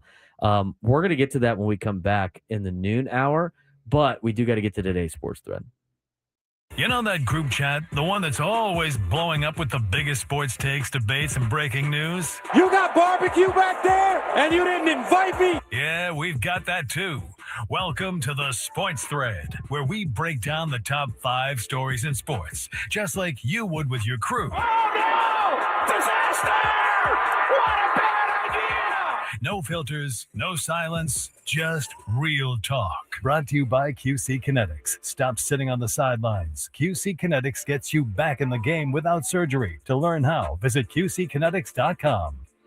All right, Frank, what do we got going on today? We have an interesting sports thread today because I was not prepared for this. I thought we were going to be talking a little bit more about these Manfred clips than we have been. But we'll start off with Number 1. This is what happens. This is a warning when you spread lies, falsehoods, and misinformation. And professional organizations are forced to respond to it. I sent you a tweet yesterday from a guy on Twitter who had just created a Twitter account for the sole purpose of sending out these tweets and responses to it, and then deleted the account. Reports are that there is unrest in the Ottawa Senators franchise. Okay. Linus Ullmark, who is the goaltender for the Senators, who is out on personal family leave right now. Reports are that Ullmark has cheated on his wife and then told his wife that, oh, it's cool if I do it because here are all of the other teammates of mine that are doing it. Oh, no. She then told the girlfriends and wives of the players that Linus then ratted out, and all of which have broken up. All marriages over, dating done. The captain of the team is in hot water right now, and reports are that they all want Linus Ullmark gone. They all want him traded. Yeah, before he starts saying the names of all the side pieces right now. This is crazy, which is not okay, by the way. Let's make that clear. They're all doing some bad things here. The Ottawa Senators saw this, and it got so much traction. The Senators' president of hockey operations, Steve Staios, put out a statement saying our organization was extremely disappointed to read the completely fabricated and false stories that are spreading around social media about our hockey club. Linus is away from our team for personal reasons, and he has the entire organization's support. We ask that people respect his privacy, but clearly that request was not heard by the lowest forms of trolls and sick people who scour the internet. We are disgusted that outside forces are attempting to disrupt our hockey club. This statement will put an end to the ridiculous speculation that has spread online. Wow. That is a pretty firm statement by the general manager and president of hockey operations. And again, mind you, this guy who put that rumor out created his Twitter account this month, January of 2026, and then deleted it a couple hours after the post and after several replies. Interesting. So he could have made it up. It could be a whistleblower from the team. It could be a ex-wife. It could be I could be a lot of different things. What a crazy drama in sports. I mean, you can't. The account isn't active anymore, so you can't see it. It was at Fred Nolan Sends was the handle. That again, the account is deleted. You cannot. So this see random Twitter account put out that so-and-so is cheating on his wife. Linus Ullmark, the goaltender, cheated on his wife. And then the Twitter account said that he said it was okay because other players were cheating? Or did he come out and say that it was okay because other players were doing the same thing? Again, word for word, the tweet that was put out, Ullmark cheated, then told his wife about the teammates who cheat on the road. She told the girlfriends and wives, and a bunch of them have broken up since. The captain is in hot water right now, and they want Ullmark off the team. I am 100% serious. That is word for word. That's what got tweeted out. Yes. Well, Ottawa's got to put out this is not happening, of course, but crazy. That is a wild story. Yeah. And it maybe just goes maybe a side girl wanted to get paid, and so I mean this is it's crazy, but at the same time, it's not overly surprising that this might potentially be happening because of stories you hear about athletes on the road, which is not gross. What happened between Kobe and Shaq and what put a rift between them for years. I don't know the story on that, so I can't comment. wasn't that kind of the deal? Like Kobe ratted out some of the things as a younger player that some of the older veterans were doing on the road with the Lakers. I don't remember that scandal. It was like I was very young when that scandal happened. But this is some serious drama that it's going to be fun to be a road team when the Senators show up. Yeah. It's unreal. 100% serious was a big clue. Who says that with a statement? It's true. He also said, and again, take this for what it's worth. He didn't want to put dead ass. It was an account that was created and then deleted within about 4 to 5 hours. The guy said that he is very close to the situation and didn't want to out himself as being a guy who is being someone who is close to the situation. Again, take all of that for what it's worth from an anonymous Twitter poster that created and deleted an account within a couple hours. I'm sure we'll get more information on this. I hope so. You think college football is a gift that keeps on giving? What a gift from the NHL to start the new year. Apparently, it's all sports. It's wild. Number 2. Speaking of the NHL has announced that the Utah Mammoth will host the Colorado Avalanche in the 2027 Winter Classic at Rice-Eccles Stadium, marking the league's 47th regular season outdoor game and Utah's first appearance in such event. The Mammoth, relocated from Arizona and owned by Ryan and Ashley Smith, are the last NHL franchise to debut in an outdoor game. The commissioner, Gary Bettman, said Utah quickly, quote, earned the honor due to a strong launch and reception with the team. The on-campus stadium, which hosted the 2002 Winter Olympics opening ceremony and will do so again in 2034, sits at high altitude with scenic mountain views. Smith envisions that the game as a showcase for the Utah's natural beauty, ski culture, and growing tech reputation will create a memorable state unifying experience for fans. How important are marquee events like the Winter Classic in accelerating fan engagement and long-term success for newer or relocated sports franchise like Utah? I think it's great. I think it's great for Utah. I think it's great for expansion teams, show off the beauty of the area. You don't get to see that too much with a lot of these NHL games because they play inside. Move the Winter Classic around, constantly be moving it around and let everybody play at least one game in the Winter Classic. So they're playing at Rice-Eccles Stadium? Or? Yes. Okay, so they're playing where the Utah Utes play. I saw somebody go they need one in Montana, at the University of Montana. That'd be sweet. The thing about that is they usually play it in a place with a home team, like they've done it at Wrigley Field. I know. I'm just saying it'd be sick if they did it in Montana. There's so many great places they could do it at, which would be awesome. But also, that's coming off of the heels and the suggestion that Utah could be, that Salt Lake City could be getting a baseball team as well. Right. So a good show out here for the NHL might also help Major League Baseball in their decision to moving a team to Salt Lake City. Yeah, and then Salt Lake City would have all these sports teams that we don't have here in San Diego because we can't build buildings big enough to host any of these things. Not where I was going with that, but okay. Number 3. Like one of the top 10 largest populations in the country, and we have one major sports team, now 2 with the MLS. Come on. Salt Lake City. I'm just saying. Don't put me on my soapbox.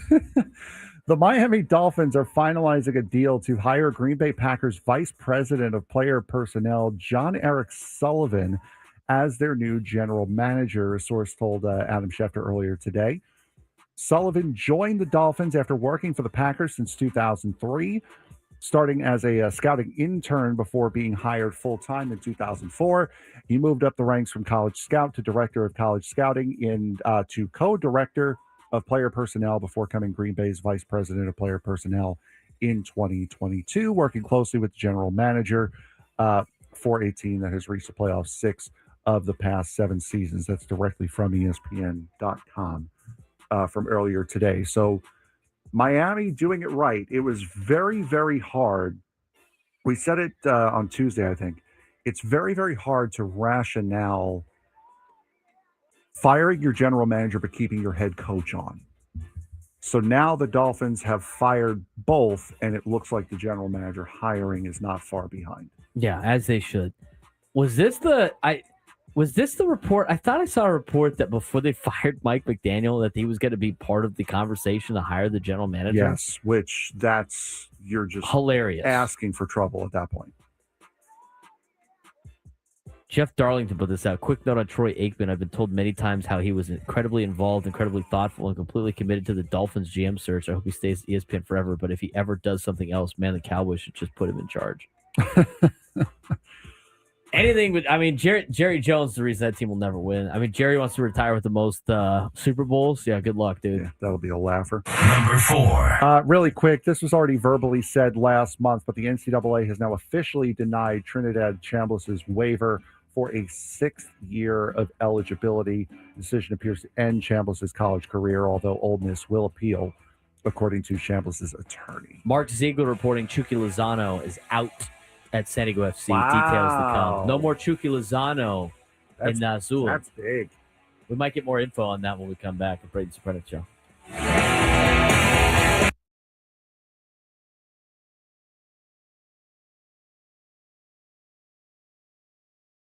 Go.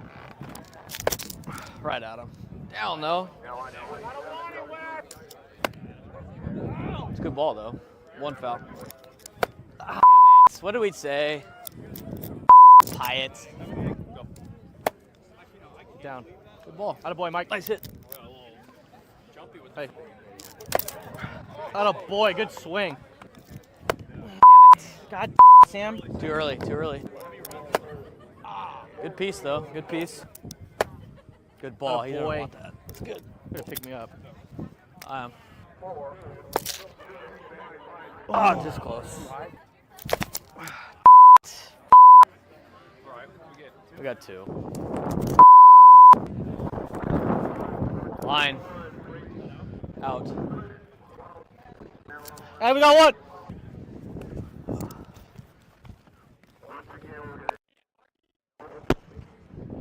That ball sounds soft.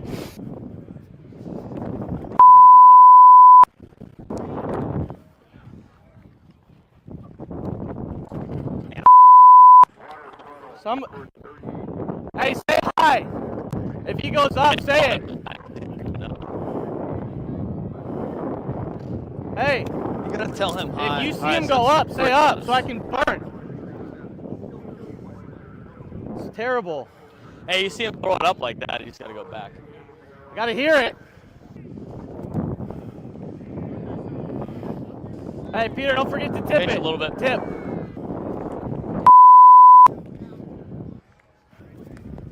I got 2.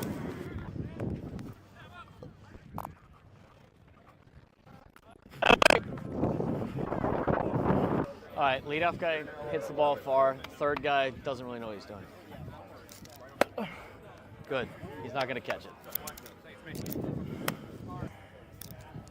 Nice. Good piece. Pete. Come on. I need that. That's so. Nice ball. Oh boy. That's a run. Atta boy. Right at him. That's right. We got 2 runs. Good swing.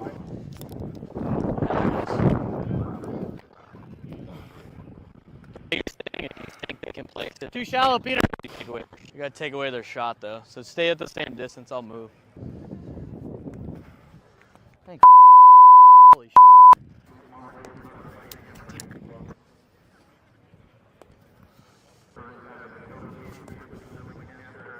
I was in. How the hell did we get these guys game 1? I mean, like, yeah, all the shit that are out here, we get the one team that actually knows what they're doing. I mean, the guys in front of us couldn't hit water if they fell off a boat. And we got these guys that are hitting corners and lines. Yep. Ooh. Oh, God.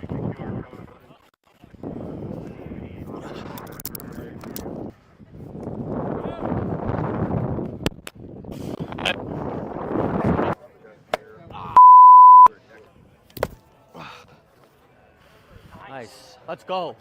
Yep. Too much loft. All right, here we go. Got It's a good ball, but down. Good. It's a knock. I'll get the ball. I'll get the ball. I'll get the ball. I'll get the ball. Go. Come on, Sammy. Go. I swear to God. Down. Good. It's hard. Make him catch it. Get foul. Go foul. Good. That's fine. Hey, here we go. Good swing, though. Go. Right at him. Down, though. It's a good ball, though. One foul. What do we say? Pyatt. Down. Good ball. Attaboy, Mike. Nice hit. Hey. Attaboy, good swing. God damn it, Sam. Too early, too early. Good piece, though. Good piece. Good. Parks from the Gaslamp to North County. No one knows America's finest city like he does. You can't just punt on a Manny Machado prime year. He's a fourth-generation San Diegan, born and raised in the heart of this community. Passionate, opinionated, and always bringing you the real talk on your teams, your city, and everything in between. Braden totally knows his stuff. He's ready for the next step. That guy is good. Live and local, it's the Braden Surprenant Show. But I think Braden's one of the up-and-coming young stars in the media game in San Diego. Now, here's your host, Braden Surprenant. New lunchtime hour on 97.3 The Fan. I'm Braden Surprenant. This is the Braden Surprenant Show, live and local each and every day from 10 to 2 on San Diego's number one sports station, 97.3 The Fan. All right, we got a lot of different stuff to get into here in the later segments. We'll talk more college football later on in the show. I do want to mention that you got to listen. Remember to listen at 1 o'clock for us to announce today's biggest fan for a chance to qualify for a night in our Odyssey suite at a future Padres game with all the fan staff. Register your name at 97thefan.com/biggest fan in order to potentially have your name called. We're going to get in some more Rob Manfred stuff in this hour. We're going to talk about the NFL in the next hour. We got college football in Oregon and Indiana to talk about as well. But before we dive into what Rob Manfred said about expansion and potentially moving the leagues around and what that could potentially look like, because we already heard the clip of Rob Manfred on the Craig Carton show on WFAN. Mark Ziegler tweeting out that Chucky Lozano is out at San Diego FC with details to come. 4 minutes ago, Mark Ziegler's put out strictly a club decision, not a mutual decision. Lozano will remain in camp but train on his own on the side indefinitely. Wow. What does that mean? He's going to be in camp, but he's going to do his own thing? He's just going to be allowed to use the facilities, I guess? He's allowed to use the facility. He's got no structure to his... He's got no official structure to his day the way the other players do. Why are you letting him just train there? That's the part that doesn't make any sense. Yeah, is that popular in soccer? I don't know. That's above my deal. That does sound a little odd to me. How about that? Now he didn't have as great of a year as other players on the team. Like Andres Dreyer obviously was a MVP level player this year for San Diego. He got hurt at the beginning of the year too. But he got hurt. He's up there in age, but he was the guy that was the most marketable player going into the season. Going into season one, what was the big splash signing? Chucky Lozano. What was the big? Who was on all the billboards leading up to the season? Chucky Lozano. He was the face of the franchise for San Diego FC. He lasts one season, Frank. What is your overall reaction to that and with a step moving forward now for San Diego FC? And they say that you said that they said it was a club decision, not a mutual decision. So he obviously wanted to stay. Yeah, he had more time on his deal. That leads me to think that whatever happened at the end of last year that got him benched for 3 games lingered. And that the club didn't feel as though that they could get over that hump with Lozano still on the team. Now, the other thing that could have indirectly led to this, when you have a guy, they've re-upped Amal Pellegrino for next season. And when you had a guy like Amal Pellegrino who was just as white hot as Anders Dreyer was at the end of that season, it probably made that decision easier to drop Lozano and say, listen, what happened. We don't think we can get over this, and we have to part ways.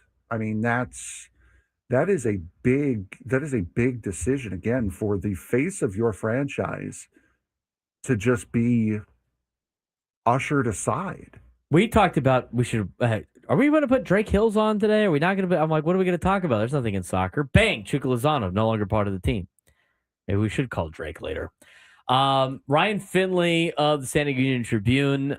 He has a piece on this with more information that Mark Ziegler has quote tweeted on Twitter, and there's going to be, it says at the bottom of the story, this story will be updated. But as Ryan Finley says, San Diego FC is moving on from Chucky Lozano following a season that was marked by injury and a locker room incident that led to a late season benching. The decision to part ways with the Mexican-born winger was the club's. Sporting director Tyler Heap said Friday at the club's Singing Hills headquarters. Lozano is with the club as it prepares for the 2026 season and will remain there working out while the club attempts to either loan him out or trade him to another club. Okay, the team could take a financial hit on Lozano, who made a club high $7.63 million as one of San Diego FC's 2 designated players. Heap said the team will attempt to add another designated player, a star who is not subject to Major League Soccer salary structure, but would not commit to a time frame. The international transfer window opened earlier this month. So basically what has happened in that case is they've effectively told him, hey, listen, you are not a part of our future. We are going to be moving on from you. So it's not like they cut him. It's not like in football where you would cut the guy, or it's not like in Major League Baseball where you would DFA the guy. They have just told him, hey, listen, you are not going to be playing for us next year. We are doing what we can to try to transfer you or to loan you out. But you are, as of this moment, you are no longer a part of the future plans of this club. He is still on the team, from what it sounds like, and from what I know of soccer contracts, he is still on the team, but they've basically let him know you're out. Well, here's the other thing, too, and Fridge Watcher brings up a good point. You have 2 designated players that don't count towards the salary. Yes. So you usually spend a ton of money stars on these international guys to come in and play on your team, and these are your two studs. When you have a guy like Chucky Lozano not playing a lot of time at the end of the season and in the playoffs, and he's one of your designated players, you have to make a change. Yes.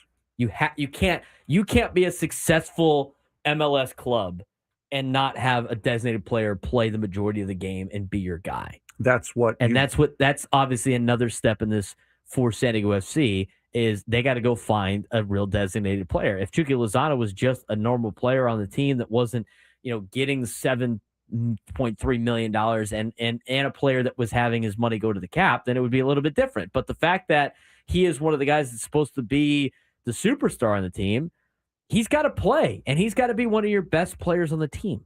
Yeah, and it's when you think of like that salary cap little lane there, that's how LAFC is able to afford Son from Tottenham at the end of last year. That's how Inter Miami can fund Lionel Messi for him to be here with those 2 designated spots. And as far as I'm aware, it doesn't have to be like a straight up trade. Like as Wonder Ruiz in the chat said, there's a good chance he's going back to Mexico. That's a very likely possibility. That doesn't mean that it has to be a player from Mexico coming back in a move that is going to fall under that same criteria as skirting the salary cap by being in one of those designations. They can just sell him off, and then that opens up the spot, and they can go and look to Europe or Asia or Africa to try to get a star that fits that bill into the team that that is one of those 2 designated spots. Yeah, they have this in and I don't want to make too many comparisons, but this is how I view it too. I mean, it's in the softball world. When you get rated as a player, there's only if you are a C player, you can't play in D tournaments. If you're a D, you can't play in E's all the way down. But they do have spots for 2 or 3 on a team. So a team can have 3 C players. There's a difference between a player that's a C player on a C team and a C player that gets to be on a D team. If you only get 3 of those spots, you got to use those in a big way. You have to maximize They them. have to be your power hitter. They have to be your designated home run hitter. They got to be maybe one of your good pitchers. I mean, that's the situation at hand. And this is very similar. If he's got to be one of your designated players, he's got to play, and he's got to be one of your better players. And with the money that the San Diego FC has and what they have built on so far, this is a very important move, I think, for San Diego FC. You know what? And good for San Diego FC if they to understand that if Chucky Lozano was not going to be a major benefit for the organization long term, I know we gave him $7 point whatever million. I know we put his face on every billboard and bus ad that we ran in San Diego. I know we picked him to be the face of the franchise here for San Diego FC. Good on San Diego FC for realizing that they have another star in Anders Dreyer. Good for San Diego FC to understand that if we want to win an MLS Cup, we're going to have better designated players and to cut ties early and not have to sit through another season of what could potentially be another bad season of Chucky Lozano, who obviously didn't see eye to eye with the organization based on the reports that we have been given. And that's, I think right here, just laying that out the way you did should be a sign to anyone who was on the fence about whether or not last year was a fluke. This is an organization that has its head on its shoulders already to be able to make that calculation and make that move. They have the foundation that they are going to be competitors for years and years and years to come. If you already have the basic understanding of this is not a move that we maybe want to make based off of all the investment that we've made in him, but this is a move that we have to make in order to be the best version of ourselves. That is the hallmark of a very well-run organization that is going to be competitive year in and year out. Last year was not a fluke. And I wonder if it furthers the solid talk, as Go Aztecs said, with San Diego FC. We've seen Mohamed Salah has said that he is not really interested in joining the MLS. But now if San Diego FC has this extra money to throw out at him, maybe that money talks. Especially, and who knows how much money they have willing to spend. Yeah, he has been linked to San Diego FC. We saw Kevin De Bruyne from Manchester City. He was linked to San Diego FC as well. So they have been in touch with some of the biggest names in European soccer. Now they may be getting up there in age, but they're still very big names in European soccer, and those names draw attention to the league, which is what you're looking for, which is why Thierry Henry spent time with the New York Red Bulls, was to draw attention to the league. We got to take a quick break. Some breaking news of Chucky Lozano no longer being a part of San Diego FC. We'll talk more about that later on. If we get updates, we'll be sure to pass them along. Want to get back into this baseball conversation what Rob Manfred was talking about, how the alignment of the divisions might look. Also, some other information about the future of baseball as he laid out on the Craig Carton show. We'll talk about that when we come back on the Braden Surprenant show, San Diego's number sports station, 97 through the Fan.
Try to come up with those divisions that Rob Manfred was kind of hinting at. It's a little difficult, but not crazy. Yeah, it's not impossible.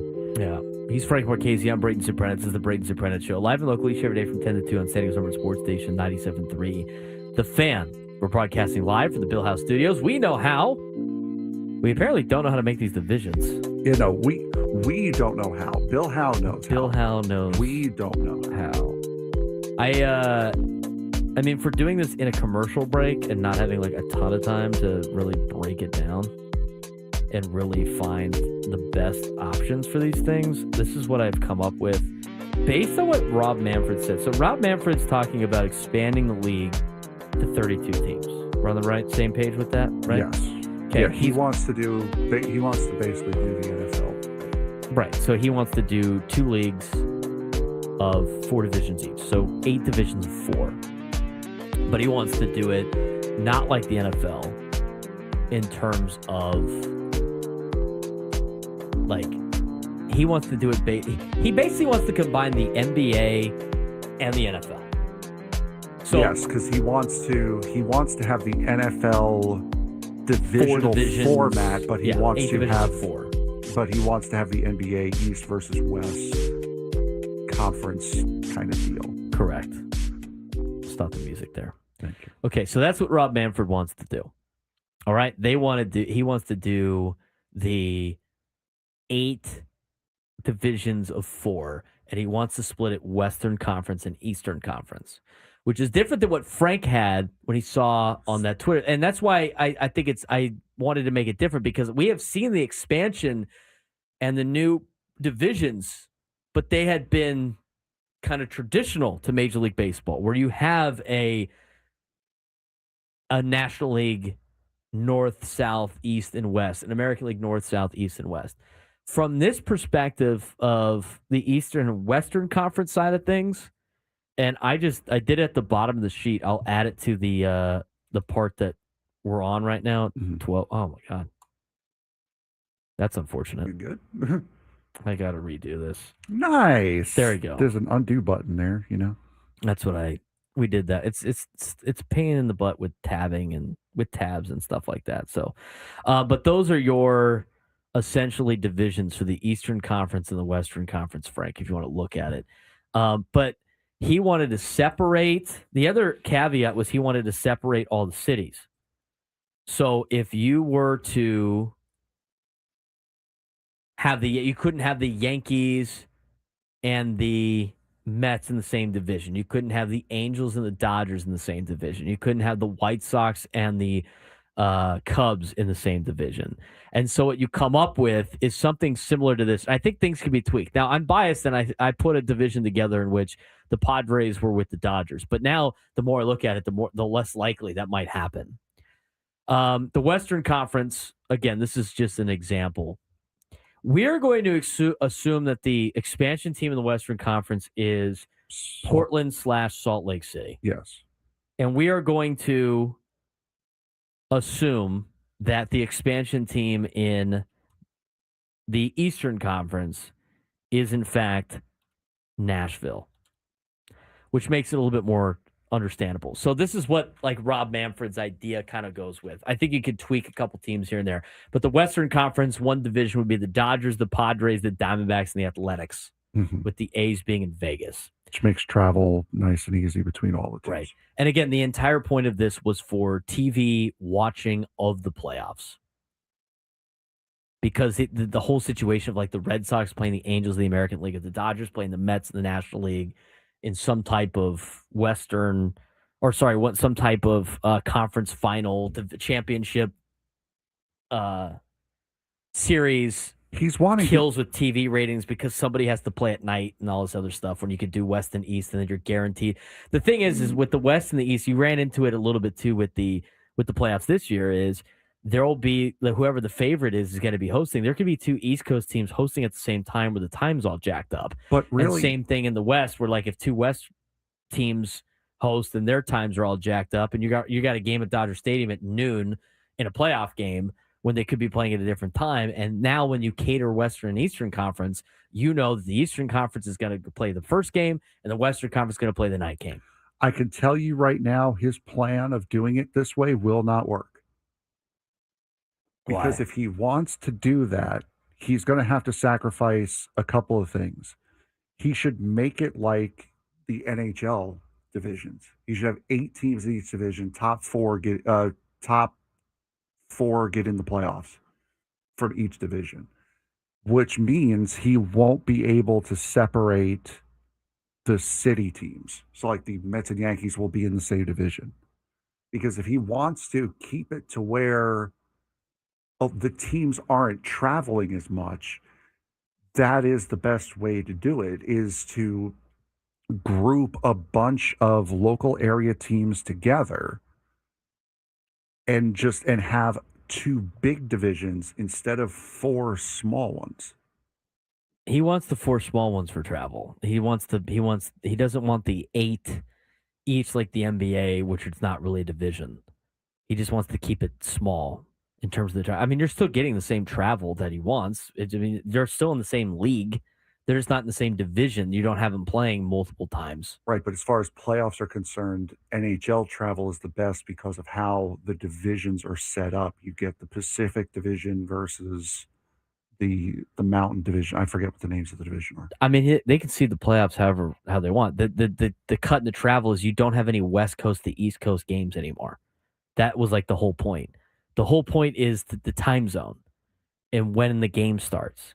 It guarantees that you're going to have a West Coast game in every playoff round and an East Coast game in every playoff round, like time-wise. Maybe it's a mountain time, whatever. So you have that later game that starts at a reasonable time instead of it starting at a awful time. I mean, how many people bitch, moan, and complain about like the Dodgers playing a 1 o'clock playoff game on a weekday? And it didn't make any sense. And that's what the conference is. Right, that's what they're going to do with the conferences. He didn't say anything about changing the playoffs. I mean, I'm sure they would change it. The divisions, I think, is what would need to change a little bit. The conference is fine. I understand that. But what's wrong with the divisions with being the 4x4? I mean, on the West, you don't have enough teams on the Western side. West of the Mississippi, there's not enough teams to make this happen. On the Eastern side, you could do that. Yeah, you could do whatever you want. And again, I threw these together in about 3 minutes in a break.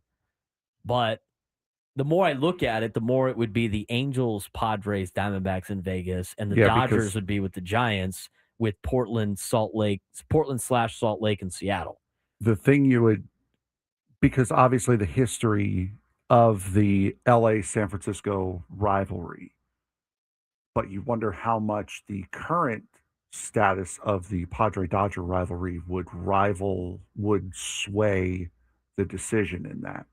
Well, I would like to know like how much of what the scheduling would be like. Yeah, like, what's the scheduling really like? Yeah. I mean, you could, even though you're in the division, are you going to play them 1,000 times? Probably not. You still probably want to keep the we play everybody every year. I mean, there's 162 games. With the 32 format, it makes it math-wise, it's a lot more appealing. That's why the NFL does it. Yeah. It was perfect when they had played 16 games, but then they've made it more complicated by getting greedy. But the other divisions are San Francisco, Portland, Seattle, and the Angels, Colorado, Houston, Texas, Kansas City, St. Louis, Minnesota, Milwaukee, Chicago. I mean, they could all be tweaked, but that's essentially what it would look like. That would be the Western Conference. And then on the east side of things, think about this for a toxic division. Philly, Yankees, Boston, and Toronto. I would switch because I see one that you have now. I would switch, and I'll tell you when you get there. It's probably the hardest part was separating the Mets and the Yankees. No, you should, because the way I'm looking at it, so you have Phillies, Yankees, Boston, Toronto, and Mets, Nationals, Orioles, Pirates. I would swap the Pirates and Phillies because the Mets don't really have a rival in that division. Washington's not a rival. If they're doing this, I don't think they give a bleep about rivals. I don't think they do. So then why are you so? Because if you don't care if they're, I did it based on a map. That's based on a map. No, I understand that. But if your thought is rivalry, and you even said that I can't see them doing LA and San Francisco out of the division. No, I out didn't of the say same that. division. Somebody in this chat said that. No, you said the more you look at it, No, the more I look, likelihood, the more likely it would be that was that based on travel. Anaheim- It would make no sense for the Padres to pass Anaheim to play the Dodgers as the Angels passed the Dodgers to go play San Francisco. Geographically, it didn't make any sense. I didn't say that from a rival perspective. But I would still, baseball would do that. I could see baseball doing that to keep the Dodger Giant rivalry because it's the historic rivalry. Much in the same way you would have to keep the Yankees and Boston in the same division because that is a money maker for you as far as a rivalry. With the schedule, they could do exactly what they do with the interleague rival, and they can make them play as many times as. I mean, they can make them play as many times as they want. They don't have to be in the same division. But you also have that divisional race of those two teams at each other's neck, and both teams are watching it. Or they both win their division. I can have both of the playoffs, and then it's a playoff game. So there you go. I'm just saying, like, to me, like the rivalries are big for college sports and in professional baseball and professional sports. I don't think they care. No, I think they like market it sometimes, but as long as they play each other multiple times and as long as they have an opportunity to play each other in the playoffs, does it really matter if they're in the same division or not? I would like to beat the Phillies for a division title. That's just me, though. I mean, I'd As like a to Met play fan. the Dodgers all the time, but like, unfortunately, either the Giants or the Padres are not going to get the Dodgers in this new. There's going to be you're going to break up so many of them anyway that if you're trying to preserve, it kind of throws off your entire deal. Like that's the whole. If he didn't put the rule in of the Yankees and Mets have to be in different divisions, I'd take Toronto out of that one division to be Philly, New York, Boston, and the Yankees. Yankees and the Mets. So you have Yankees, Mets, Red Sox, Phillies. I mean, that would be a fun division, but he wants the market separate. Here's another look. Guys, let me see if I get him with this one. Wouldn't you want to see in September fighting for a division title at Yankee Stadium, Garrett Cole on the mound against Paul Skeens fighting for a division title? Not really. That doesn't really move me. Okay. I don't care. They play so many games anyway, it doesn't even matter. I mean, bet you'd move baseball. You know what? They could still schedule those games, and the Pirates and the Yankees could be competing for a wild card spot. I mean, eventually they're all going to play each other. If it was like college football and there was no guarantee and you only have a 12-game schedule and this guarantees they play each other all the time, then yes, but they play 162 games. Does it really matter what division they're in? Honestly, thinking about it, I don't think this would change the schedule all that much. If you're doing the everyone plays everyone like all the other leagues do, you're just adding one division, you're just adding one game in your conference. So you're playing all 15 teams. Well, now, you only have 3 divisional opponents now instead of the 4. Right, and that frees up the new whatever. You could probably redo it where you're playing, everybody in your league 2 or 3 times, and then you go once. and then you go across lines to play one series. There's a lot of other factors to that. I don't think the schedule changes all that much. Anyway, Philly, Yankees, Boston, Toronto. The other division would be Miami, Atlanta, Tampa, and Nashville, kind of the Southeast division. It's not a bad division, that. No, I mean, Nashville makes it work because I was looking at the map, I forgot that the expansion team was a part of it. And I'm like, Washington? I don't know how that works. But Miami, Tampa, Atlanta, that doesn't take a lot of travel. Mets, Washington, Baltimore, and Pittsburgh. Probably not the greatest for the Mets in that particular case in terms of like fun opponents. No, because we get Pete Alonso every year. And then the other division, is basically the same anyway. Cleveland, Detroit, Chicago, White Sox, and then they add Cincinnati to it. But that's essentially what Rob Manfred is proposing. Now, if they move things around for divisional rivalries, I would not be surprised. But would you rather have that? Or would you rather have it the way it is? I'd rather have the new way. I like the new way, too. I think it's not bad. I would rather see the Padres play the Giants and the Dodgers all the time because that's what we're used to. But I don't mind it.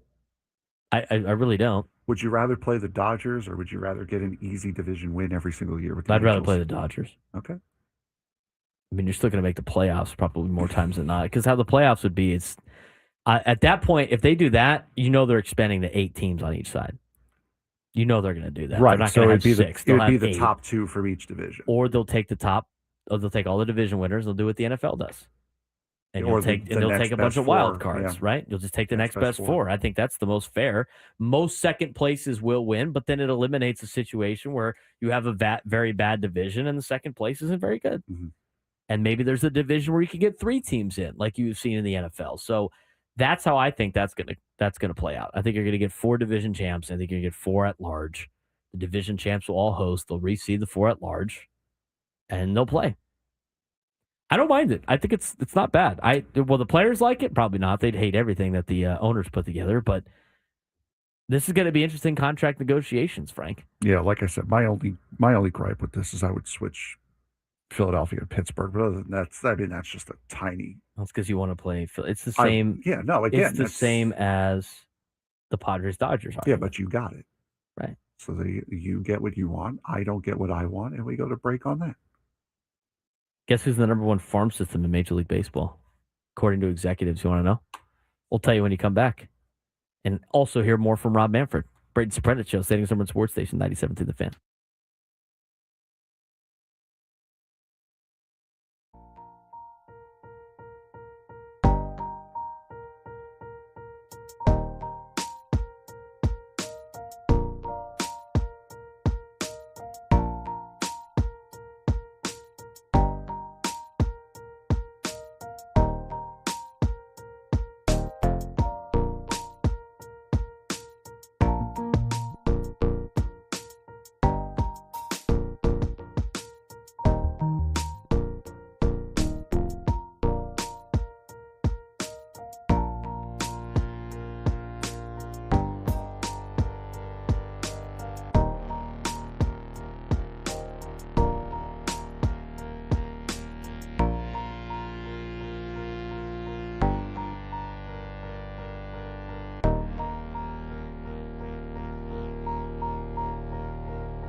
12:40 on the Fan on a Friday, on a Gene Richards Friday, Frank.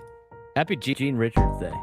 Yep. No one else in San Diego Padre history that wore number 19 that would mean anything significant. Happy Gene Richards Day on a Friday. It's also Tony Gwynn Day. Oh, that's the other logic. guy. That's Tony right. Gwynn's got a lot of days, though, right? He's got his birthday and stuff like that. They have a Tony Gwynn Day in the summertime. I wonder what happened to that guy. Yeah. Was he any good? He was great. Oh, well, good for him. Legend. It's Tony Gwynn Jr. Day yesterday. Happy Gene Richards Day. I'd love using that as a trivia question. Who was the only other Padre to wear 19? Gene Richards. Did it for one season. And go Aztecs, since you were the one that brought it up. This is the last day of that gimmick until February 1st. Because there's no... Yeah, there's no triple-digit numbers. So. 120. I mean, you could also mix in some other stuff, probably. Yeah, probably could. But we'll figure it out. Yeah. So at least we know, well, next up, I think, obviously, would be Ken Caminiti Day. Would be February 1st. True. All right. We got a source telling us that Ottawa Senator story might have more truth to it than people want to believe. Apparently, it goes against what the owner said. So yeah, that's what we have on that information. So all I have to say about the matter is pay attention more to the Ottawa Senators goalie situation. And if you don't know what that means, just Google it. You'll find out. But apparently, the team is in turmoil. Yeah. If the guy did tweet as a response, he's like, okay, you can believe whatever you want to believe, but when Linus Ullmark never plays another game as an Ottawa Senator, come back to this tweet. We'll see. I don't know. Did anybody wish Tony Gwynn Jr. yesterday on their show from the chat? It was Tony Gwynn Jr. today? We did. I know we did. All right. 833-288-0973. 833-288-0973. We need to get a contestant for a midday sports standoff. If you could take me down in some sports trivia, you'd be qualified for a chance to win our grand prize, 2 tickets to Sammy Hagar at Dolby Live at Park MGM, and 2-night stay at Park MGM Las Vegas, and a $100 gas card. Sammy Hagar returns to Las Vegas with his best of all worlds Las Vegas residency. Get ready to rock with your favorite hits from the Van Halen years, Sammy solo hits, and more, only in Las Vegas this March 11th. Through the 21st and September 18th to the 26th at Dolby Live at Park MGM. Tickets on sale now at Ticketmaster.com. 833-288-0973. 833-288-0973. 1 o'clock, we're going to be doing our biggest fan contest. Are we giving away Aztec tickets again? Oh, no, that means I haven't updated the thing. Foul out Friday. There's another foul. Foul on Frank, man. He draws the foul. Okay, going to break, I asked, do you know the number one farm system is according to a poll of MLB executives? I broke the news to Frank. Who wants to give a guess on who the number one farm system in baseball is going into the season, as according to the MLB Pipeline executive poll, where they asked a bunch of executives in Major League Baseball who they think the number one farm system in baseball is? Anybody want to give a wild guess? I mean, you'd have to think it's a team that's always building out a minor league system now. Right? Yeah. Like Baltimore. Right? They've had some good squads. Yeah, but they usually really good at bringing up prospects. Not them. Miami just got another 2 top 10 prospects from another organization. I mean, like, the Angels and the Rockies have been so bad for so long. You would think they would have loaded up on prospects by now. No, because they're just broken organizations, period. What about Miami? Yeah, they've been trading away tons of players, right? Yeah, I just said Miami. Trading away a lot of players. Top 15 prospects. Oaklamento got a lot of young guys. Jack Wilson being a major leaguer, I think, might have knocked them down a little bit. While I tell you the answer, Frank, get us a contestant for the midday sports standoff. The number one farm system in Major League Baseball, according to MLB execs, so other people that evaluate players at a professional level, it's the Los Angeles Dodgers. So they have the best payroll in baseball. They have the best team in baseball 2 years in a row. And they now have the best farm system in baseball, according to MLB execs. I keep trying to tell people, you can't just, you have to invest money in this stuff to be good at it. You could say everything you want about, if we draft and develop, we're going to be able to compete. Well, you have to pump money into that. And everybody's got a finite amount of resources except for maybe the Dodgers, who can pay, can pay to get their players the best, or they can just go buy the best players when it doesn't work out. I'm telling you, this is why you need a salary cap. Anybody that's old school that had the conversation of, well, you could just draft and develop, the Dodgers are the best at that too, because they have the resources to do it. Because the resources at the beginning, the resources used for the baseball organization, the Major League Baseball organization, is way different than the money that they need for the minor leagues. And there's only so many pools you could pull from. I don't know how they have more resources than the Yankees, Mets, Red Sox, and Cubs. What are they doing that nobody else can do? How do they have so much more money than everybody else? Deferments, maybe? Anything else like that? We'll see. All right. Do we have a contestant? We does have. You were chatting with them for I was trying to just. Left me hanging. We does have a contestant. She is very excited, but we does have a contestant. All right. Let's get to the contestant. Let's get to the midday sports standoff. Welcome to Midday Sports Standoff on the Braden Surprenant Show. I can't believe what I'm seeing right now. The ultimate head-to-head battle where sports knowledge and quick thinking collide. No, it's no good. Are you kidding me? Contestants will go toe-to-toe with Braden in a sports trivia deal where every correct answer brings them closer to victory. Down the sideline! Wow! Unbelievable! But 3 strikes and it's game over. This is not Detroit, man. This is the Super Bowl. Can you outsmart Braden? The Midday Sports Standoff starts now. All right, who we got playing today? Turn your mic on. We have a mic that's off. We have Sarah in North Park. Sarah, how are you doing today? Good. How are you? Good. So as I said, Sarah, very excited. And the reason why we were on the phone for so long is because I was explaining the rules, which I'm going to do again. Which you have to do on the air anyway. Yes, I do. So the topic for today is there are 19 teams that have made 19 different teams? Yes, 19 teams that have made a college football semifinal game. So you just have to say you just have to give me which team has made it to a semifinal game. Don't have to win it, just have to have made it there. Sarah, you will get the first pick. Braden will get next, and we'll alternate from there. If you get 3 answers wrong, you are out. If you tie, which you can't do since it's an odd number, if you beat Braden, if you get more correct answers than Braden, then you will be qualified. So, Sarah, you ready to go? Okay, I'm ready. All right. So, again, teams that have made the college football playoff semifinals, the round that we're in right now. Sarah, you have the first pick. Okay. And I just say the teams, right? Yes. Mm-hmm. Okay. Alabama. Good start. Alabama has been to the most college football semifinals at 9. There's 19 of these things? Yes. Okay. I got the next pick. I'm going to just get out of my TCU Horned Frogs have made the college football playoff. Yes, TCU has been once. Okay, is it my turn? Yep, it is your turn. Okay. Florida State?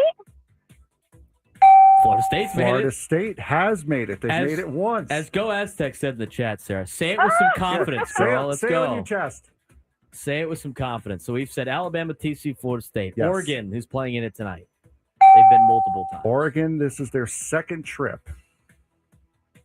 Sarah? Okay, Texas. Texas has been twice. Sarah's on a roll. Braden. Adam Klug's Georgia Bulldogs. Yes, Georgia has been 3 times. Sarah. Okay. Notre Dame. Notre Dame has been 4 times. Yes. We're rolling. We are rolling. The Michigan Wolverines. Michigan has been 3 times. Sarah. Okay, Washington. Washington has been twice. Sarah knows her stuff. Oh, I'm on a roll. Washington has been twice. Have you said Ohio State yet? We have not said Ohio State yet. They have been the most. They've been second most. They've been 8 times. Sarah. Clemson. Clemson has been 7 times, 3rd most. All right. Who else has been? Have we said Joe Burrow's LSU Tigers?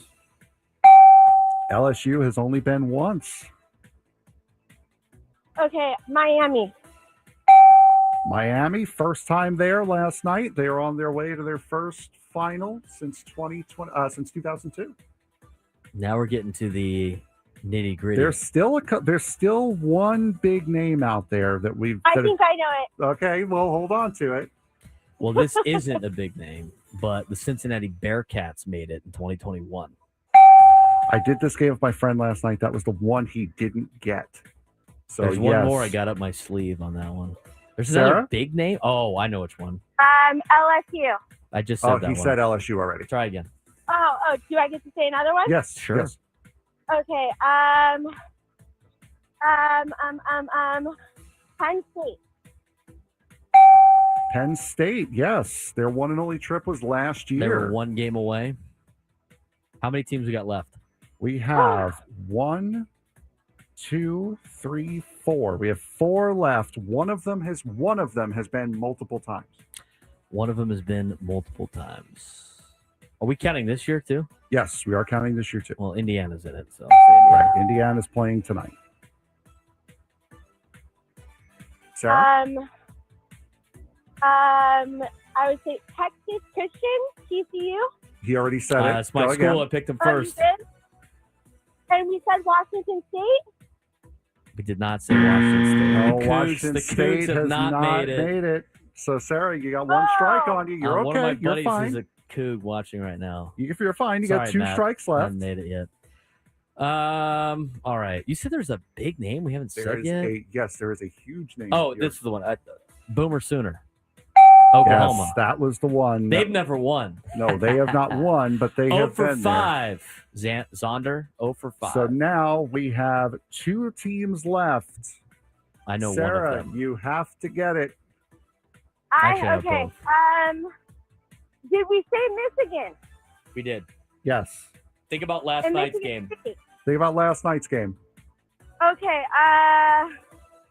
We already said one of them. You said one of them. Sorry. Did we say Oklahoma? I just did. Yes.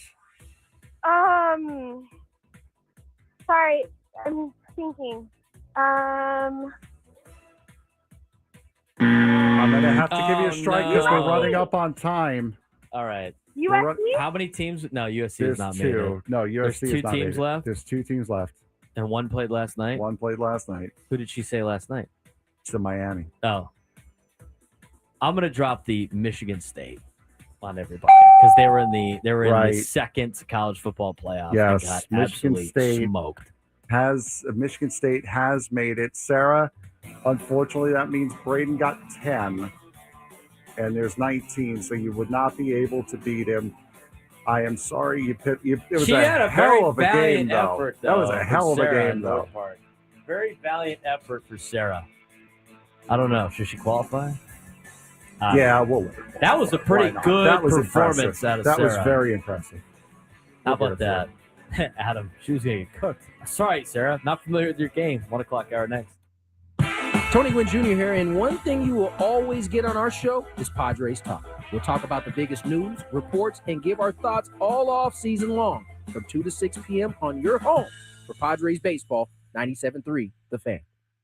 Are you ready for a new you in the new year? The SD Fat Loss Program has helped thousands of frustrated men and women feel confident in their clothes, boost their energy, and finally feel like themselves again. So what's the secret? SD Fat Loss uses a science-proven plan to help reset your metabolism and lose up to 1 pound of fat per day without dangerous drugs or exercise. And right now is the perfect time to start. Due to the overwhelming demand, SD Fat Loss has extended their huge New Year's sale, over 20% off for a limited time only. Hey, it's Grabian. I lost 40 pounds in 60 days with SD Fat Loss in their program. They did what I needed and set the program up. All I had to do was follow it. It's that easy. Whether you want to love what you see in the mirror again, boost your energy, fit better in your clothes, or feel more confident and healthier as you age, SD Fat Loss works. Huge New Year's sale is ending soon. Schedule your free consultation today at sdfatloss.com and lock in your savings. That's sdfatloss.com. Results may vary. Enjoy more ways to save at Ralph's, like low prices in every aisle. And you can clip and save more with digital coupons in the Ralph's app. Plus, you can earn fuel points to save up to $1 per gallon at the pump. So it's always easy to save big. Ralph's, SoCal for over 150 years. Savings may vary by state. Fuel restrictions apply. See site for details. When you mix and match 5 or more participating items, you'll save $1 each with your card.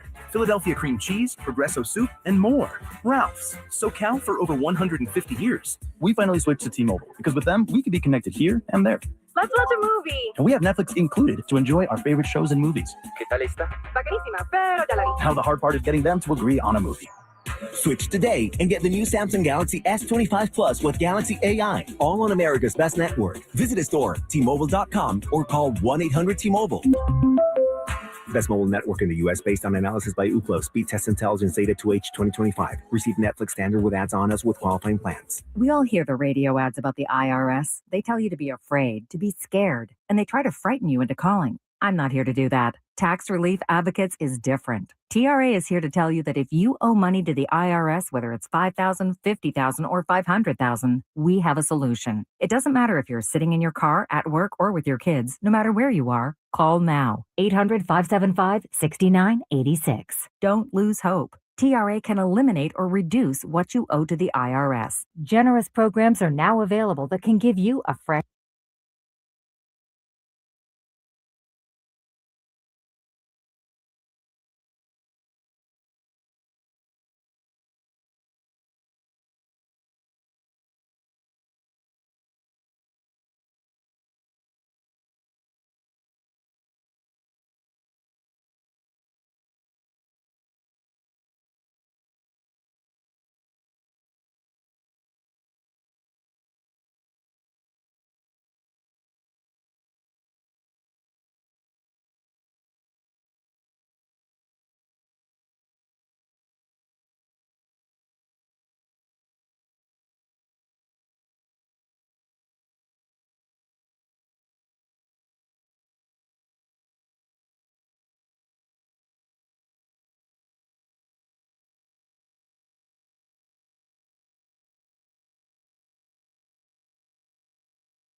I agree with Adam in the chat.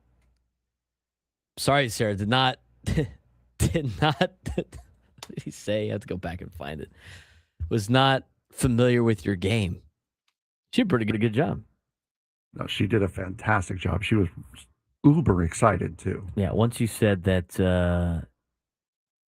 at the beginning, once you said the question was college football, Jocelyn and Adam both like, oh, she's cooked. Yeah. I'm glad Zonder got my shout out too. 0-5, dog. Oklahoma, 0-5 in the college football playoff. Makes you think. 1 o'clock hour. Okay, we still got a lot of stuff to get to when it comes to. We got too much to get to. When it comes to Rob Manfred, we got a lot of stuff to get to when it comes to the wild card weekend. We got a lot to get to for college football tonight. I mean, so much in just an hour. And on top of that, did you update the biggest fan? No, I have the biggest fan today. Okay. All right. Today's biggest fan is Mark Matsunaga in Chula Vista. Matsunaga. Mark Matsunaga in Chula Vista. Give us a call the next 10 minutes at 833-288-0973, 833-288-0973, and you will qualify for a grand prize, 20 tickets for you and your friends for a night in our Odyssey suite at a Padres game with all the fan staff later this season, catered by Spiro's Mediterranean Cuisine. Remember to register your name at 97tothefansd.com/biggest fan. Biggest fan is Mark Matsunaga in Chula Vista. Matsunaga. There it is. All right. Today's biggest fan. Max Kepler gets hit with an 80-game suspension for PED use. Did you see that today? I did see that, yes. Was he on the Philly? When did he get hit with the suspension? When he's on the Earlier Phillies or the Twins? He's a free agent now.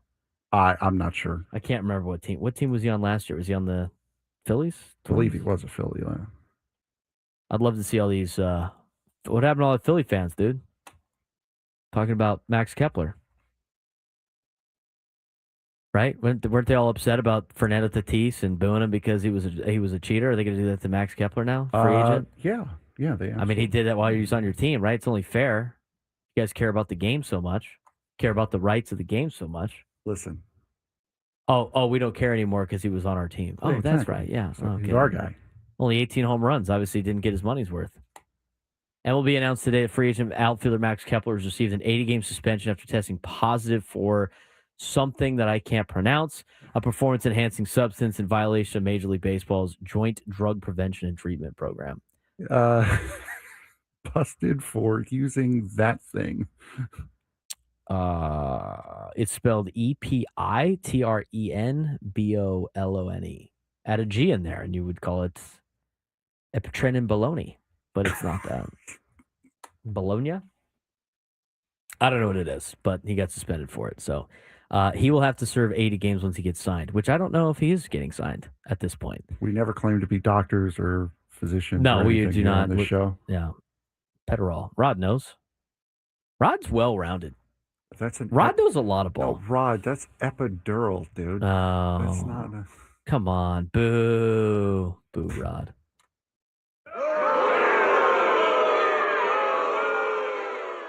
All right. Well, Max Kepler's been suspended, so there's that. Let's get to other baseball news with Rob Manfred. No, go Aztecs. We've given away people from Oceanside for the biggest fan. We have. We haven't given away to first name Go, last name Aztecs yet, but close. Okay, let's get to the next thing that Rob Manfred talked about. And obviously and I think we can combine these next two with the deal breaker of the salary cap and the work stoppage. Let's start with the Rob Manfred on the concern over a work stoppage. He was on the Craig Carton show on our sister station, WFAN, and he had a lot to talk about when it comes to Major League Baseball. There was one other thing that he said that they didn't clip off because it didn't make a lot of sense. We'll talk about that later on too. But here's what Rob Manfred, the commissioner of Major League Baseball, said on the concern over a work stoppage in 2027. I came inside at baseball in 1998. We have always played through 5 or 6 rounds of bargaining. We have always played 162 games. Okay. All I can tell you is that when I came, my goal was to make sure that every time we bargained, we played 162, and that's my goal this time around. We haven't even started the process. And, candid conversation about, we see things that need to be addressed. That doesn't necessarily mean you're going to make this proposal or that proposal. I think we have to wait and see how things unfold at the table. We got lots and lots of time to work on it. And the most important thing for fans is certainly my goal to make sure that we played 162 games next year. I came inside of. So that's talking about the concern over a work stoppage in 2027. We also found out that Rob Manfred came inside of baseball in 1999. Foul on you. I mean, he said it. Foul. You brought it back He up. said it. We all tried to ignore that. Everybody ignored it. Nobody was saying anything. Phrasing. Are you kidding me? That's a tech. Bang. Go to the bench. I don't care if he said it or not. I'm Ron Burgundy? Are you kidding me? By the way, the knocking that you keep hearing in these clips is Manfred hitting the table in front of him. That's what the knocking in these clips is.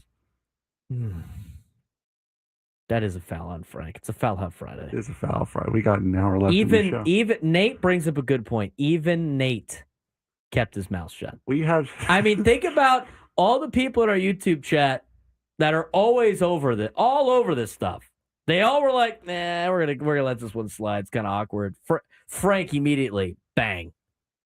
Listen, that's because it's Rob Manfred related. It's Friday. It's 1:00. I had a foul to give. I picked my spot. I picked my spot. I had a foul to give. Frank fouled up 3. Unbelievable. Rod give you some red cards.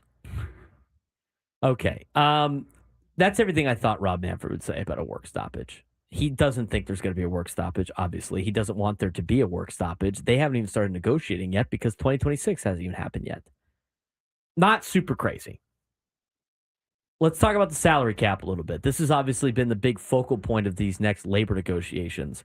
So let's get to Rob Manfred on the Craig Carton Show on WFAN talking about if a salary cap is a deal breaker. If the union is telling you steadfastly, we will never agree to a cap, but you guys collectively think a cap's the only way for future success financially for the sport, you still sit down and talk about it, right? At a negotiation. Yeah. Does it become a deal breaker? Like we can't get a CBA done if there's no movement on that? That's a Tony Clark question. I mean, it really is. I have never, and, really, until I got elected commissioner, all I did was labor relations. That's how I made my living. I've never been in a negotiation where before the first piece of paper went across the table, I or anyone I represented was out there saying, this we absolutely will not talk about. I just think it's a hard way to begin a negotiation. There's a lot of corporate answers there. I mean, yeah, that can't be a Rob Manfred question because Rob Manfred and company want the salary cap. Yes. It's not a deal breaker for them. That's what they want. It might be a deal breaker for the other side, but that's a question for Tony Clark, whether or not it's a deal breaker. I think it's the best for baseball. Fortunately, Tony Clark answered that question for us. He had a couple of things that he answered, but I don't know how much of it was with that in particular. He did have this to say. This is a report from Evan Drelich. This is from Tony Clark. He said, but if their true interest is to blow up the very system on which our streak of uninterrupted seasons have been built with the game reaching record highs, that would be a self-defeating miscalculation of massive proportions, according to Tony Clark.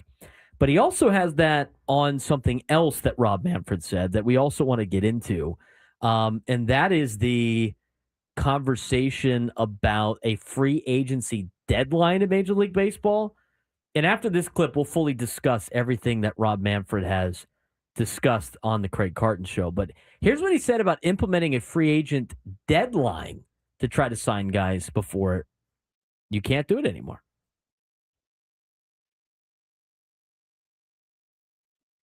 Hold on, Twitter's being Twitter. It's X now, so. Yeah, it's not working is basically what's happening. All right, here we go. The proposal really was not about trying to alter the terms of deals one direction or another. I'm kind of a believer in you have a deadline. You're going to make the same deal, give or take, Right. if you string it out. I think the reason I was interested in, I think that like from the 1st of December to the 20th, if we had a period in there when all that free agency activity went on, it's a great marketing opportunity for the game at a point in the calendar when, you're not quite in the NFL playoffs, the NBA is still kind of early. And, it's a great chance to kind of own some off-season weeks, which is crucial to selling season tickets. So that's why I was interested. Do you look? I'm going to ask you a question. I know it's hard for you to answer because how can you possibly put yourself in the brains of the players and the union reps? Yeah. But was there a legitimate reason from them why they were opposed to it? Yeah, I mean, what they said back, I can only tell you what they said. Yeah. I don't know what was in their heads, but what they said back was they thought that kind of deadline would work to the disadvantage of the players. And, I don't put much credence in this. Let's face it, on both sides of these negotiations, there's really sophisticated people who negotiate for a living all the time. You tell them whatever the hell the rules are, it's all going to turn out the same, no matter what they're, it's the money is the money. So, but that's what they said. But I do think it is something, that would help the game in terms of maintaining interest during the offseason. Yeah, no. He's right and he's wrong on that, right? Like, honestly, for an entertainment perspective, it's great. Would it not be great, Frank, to have a month of free agency and then there's a deadline and so you're getting just transaction after transaction after transaction? Yes, absolutely. That's why the NBA free agency is so exciting. Why their off-season's because crazy. it's like a 5-day period where you sign free agents. Right. The downside is like, well, what happens if you miss the deadline? Now you can't play? Right? Like there has to be another opening window that happens or something like that where you're allowed to add to your roster or take off your roster. I mean, there has to be something like that is in place because you tell me Kyle Tucker couldn't come to a deal with somebody and so now he's not playing. Right? So like that's what the players are worried about, which is I think a legitimate gripe. Yeah, that's fair. I think it's a legitimate gripe. But I think there should be some type of timeline because it takes way too long to get teams settled and you start to forget about baseball and the NFL takes over and the NBA takes over, the NHL takes over. And Rob Manfred's right. I mean, he's 20 years behind the NFL in trying to keep each month a major event for his sport, to keep interest going throughout the year for his sport. That's his job. Yeah, and this is what happens when you are that far behind is you have to pick at the scraps of what's left. But the reality of the situation is what's best for the league and having success is not always best for the players. It's not. Because what's best for the league, they have to implement some stuff that does eliminate some freedoms for the players. And that's what the players are fighting for, which is their right individually. But the individual concerns of the players should not outweigh the major concern of the overall league if you're looking at it from a business perspective. Because even though if you don't have, their argument is, well, if you don't have us, you don't have a game. They still have a game. They just don't have you guys individually. Maybe not have the best players in the world, but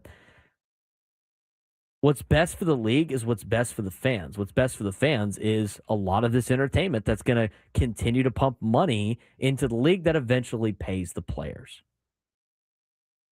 And so all these ideas, the players are going to scoff at all these ideas. They have it great right now. They just show up, they play baseball, they get massive amounts of money. They don't have to do anything outside of the baseball season. I mean, they get to play a child's game for more money than most of us will ever see in our lifetimes. They get them money in the same year. And you can say everything you want about the billionaire owners making all this money too. Yeah, well, it's their business. They're the ones that inherit all the risk. So, in my opinion, I think it'd be good for baseball they have to try to find a way to be competitive with the other leagues for as long of time as possible. And if that means putting in a free agent deadline to make the offseason like the NBA and as exciting as the NBA, then they have to do that. If that means putting in a split season and a in-season tournament, then they're going to do that. That's what they have to do to make money. That's what's best for the game if it's best for the fans. Now, he didn't WFAN didn't clip that part off, and they played on the morning show. It wasn't a lot said, but Rob Manfred kind of like alluded to changing some of the schedule in terms of doing a split season where you split the season in half, kind of like they do in minor leagues. He talked about like an in-season tournament. I mean, baseball's trying to get very creative and to get more eyeballs to their product because they're losing out to the NFL. And they're losing out to a lot of other sports in the United States. Now, how many, did anybody see, I'd like to know if anybody saw this yesterday. I saw it yesterday. I think this is a good time to bring it up now. John Wilner retweeted it, but the Sports Business Journal put out the top 100 telecasts of 2025. In fact, they even talked about the top 200 most watched telecasts in 2025. If you look at the top telecasts of 2025, the top 200, sports accounted for 181 of the 200 most watched telecasts in 2025, equating for 90.5% of the overall top 200 television events. You got some new life in the college football where they set a new high watermark with 8 games in the top 100 amid the expanded college football playoff field, which is good news for college football. But if you look at the top 100 telecasts of 2025, the NFL, and I told Frank this yesterday, I wonder if he can guess. The NFL got every spot except for how many? In the top 100? Top 100. I think you said like 15 or something like that. 16. 16. The NFL had the dominant top 100 except for 16 spots. And in the top 50, they had 45 of the top 50 spots in the top 100 telecasts of 2025. You want to know how many baseball had? Probably 3. Out of the entire top 100, you want to know how many were baseball games? 3. 1. Oh, wow. It was Game 6 of the Dodgers-Blue Jays World Series. That was it. You look at the other things that were in the top 100 telecasts of 2025. And because we got to take a break. In the top 50, there was one in the top 25 that wasn't in the NFL, and it was President Trump's address to the joint session of Congress. That came at number 9. 28. Actually, no, I lied. There were 2 games. There were 2 games in the top 100. World Series Game 7 was 28 on the list. Game 6 was in the top 100. They were like 96. They got 2. Macy's Thanksgiving Day Parade was 30. President Trump's inauguration was 47. College football playoff national championship between Ohio State and Notre Dame was 49. You look at the rest of the bottom half of the top 50, the other ones that aren't on there that are not football are mostly college football. College football quarterfinal, playoff game quarterfinal, Rose Bowl, quarterfinal Cotton Bowl, Ohio State, Texas, quarterfinal Miami, Ohio State of this year. College football, just a regular season game, Ohio State, Michigan, Big Ten Championship, Ohio State, Indiana, Capital One Orange Bowl, Notre Dame, Penn State. All of those games were better than Game 6 of the World Series ratings-wise. The Kentucky Derby outdid World Series Game 6. How about that, Frank? The Academy Awards outdid Game 6 of the World Series at number 72, most watched. The Chick-fil-A Peach Bowl was the only college football game that didn't beat the Game 6 of the World Series. NCAA National Championship for basketball, Florida and Houston was 88, which also beat Dodgers Blue Jays Game 6 of the World Series. This is why Rob Manfred's trying to do all these things. He needs to get more of the audience back to America's pastime. And that's what is his job to do. And you know what? It's going to be different. And it's not going to coincide with what Major League Baseball players want. And that's why this is going to get crazy. And I think he also might have a little bit less to lose since he's not going for a restructuring of his contract, because he did confirm yesterday on WFAN that he is not, once his contract is up in 2029, he's done. He's not done. going to be the commissioner beyond 2029. I mean, why would you sign up to do that? You get paid very lucratively. You're hated by everybody, and you got to deal with these labor negotiations all the time. 833-288-0973, 833-288-0973. When we come back, we got a preview of the NFL. We got a fun weekend in NFL football. 5 of the 6 games you can hear right here on 97.3 The Fan. When we come back, quick look at the NFL Whip Around Playoff Edition. Braden Surprenant Show.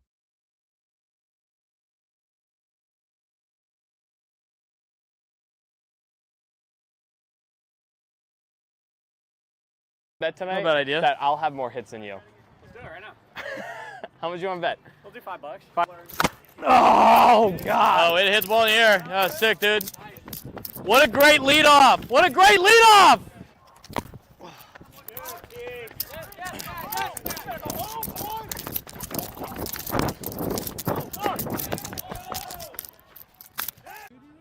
Yeah.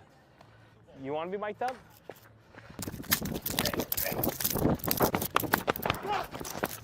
Oh. No, Rick. There's the Joel we know. Well, you're lucky I'm a huge target at first, dude. Someone gassed. Shell's got to get us in, though. We're screwed next at bat. That's not great. Zion.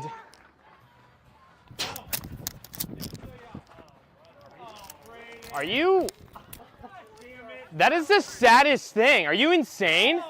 That is sad. No confidence. You better get a hit now. It's like Moneyball. He's got no confidence. Ugly girlfriend.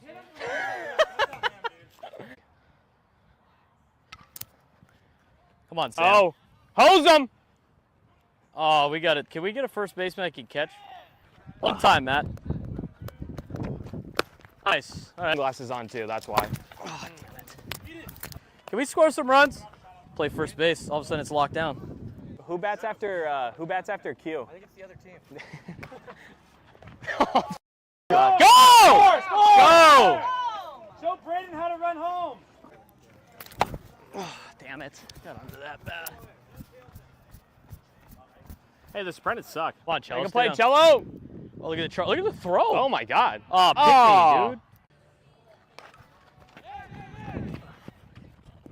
You can't see it. It sucks. I can't see anything. Oh, I crawled back. Did you ask him to buy you a beer after that? Hey. Got us beer, dude. You serious right now? He does. Dude, yeah, Ethan, seriously, dude. Yeah, I know. Hey, Ethan, sit next one. You don't boo nobodies. That's what I'm hearing. Get out of here. Get out of here. Nice ball, Matt. Nice job. I'm the best. I'm the best. Hey, good job. Hey, we won. Nice job. Good job. Good game. Good game, guys. Good game. Good game. Good game. That big guy's going. Good game. Where do you want me to sign, sir? Like where you're always. He'll set the Fox. No, nobody makes me sign. But I'll whatever you need for your your kids or whatever, like sign ball or anything. Let me know. You're all over it. Bet tonight. Not a bad idea. That I'll have more hits than you. Let's do it right now. How much you want to bet? We'll do $5. Oh God! Oh, it hits ball in the air. Oh, sick, dude. What a great leadoff! What a great leadoff!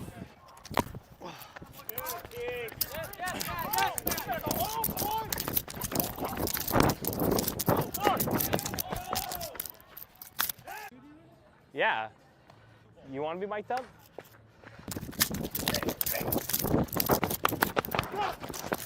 Oh. No, Rick. There's the Joel we know. Well, you're lucky I'm a huge target at first, dude. Someone gassed. Shell's got to get us in, though. We're screwed next at bat. That's not great. Yeah, all right. Yeah, Zion.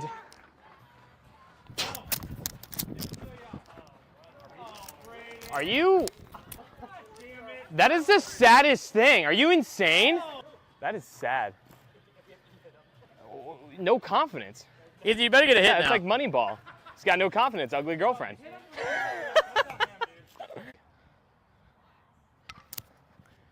Come on, Sam. Oh, Hose him! Oh, we got it. Can we get a first baseman that can catch? One time, Matt. Nice. All right. Glasses on too, that's why. Oh, damn it. Can we score some runs? Play first base. All of a sudden, it's locked down. Who bats after Q? I think it's the other team. Go! Score! Go! Show Braden how to run home. Oh, damn it. Got onto that bad. Hey, the Surprenant suck. Come on, Cello. I can play down. cello. Oh, look at the throw. Oh my God. Oh, pick me, dude. You can't see it. It sucks. I can't see anything. Oh, I crawled back. Hey, did you ask him to buy you a beer after that? Hey. Got us beer, dude. Out there, dude. Are you serious right now? He did. Dude, yeah, Ethan, seriously, dude.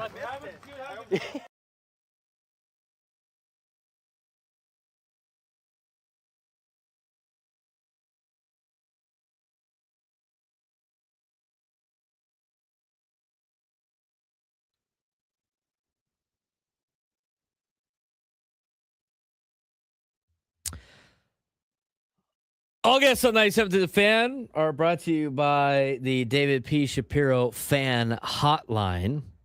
David P. Shapiro, criminal defense attorneys helping good people regain control of their future. When charged with a crime since 2010, visit davidpshapirolaw.com. We have a couple of minutes here, and then we do have to get to our NFL preview. But I do want to mention this happened earlier this morning. We saw the report and saw the release by the San Diego Padres that they are going to host a celebration of life for Randy Jones on January 24th. That is a Saturday.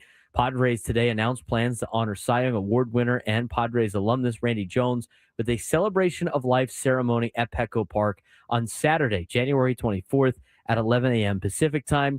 Current and former Padres team executives, family members, and special guest speakers will be in attendance for the celebration of life.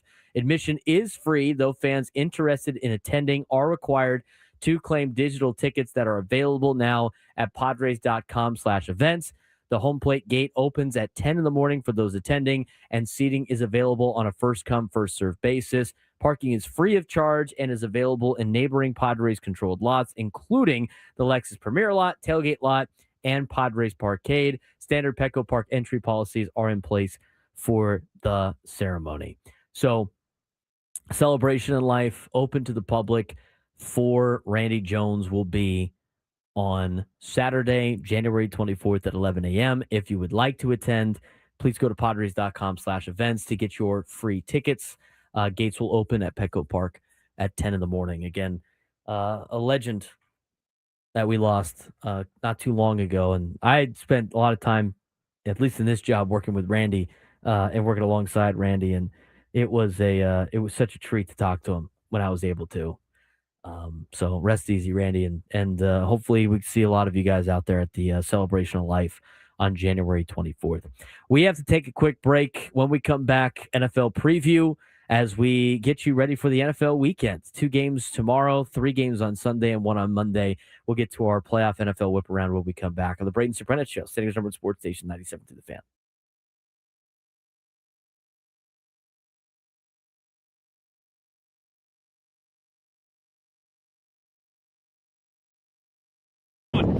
Come on, baby. Come on. Let's go. Oh, there we go. Did the director's cabinet give you that shirt? Did you block out the noise and just swing it? We got a bunch of guys that let the noise get into their heads and they're swinging the club. Okay. Ready. I like to think I'm making Kyle better. I've been hitting balls down the middle and Kyle's side. No, that's not good enough. All right, what goes further? Braden's drive or me throwing the football here? Oh! Shot. Wow. Hey, put that one in between commercials.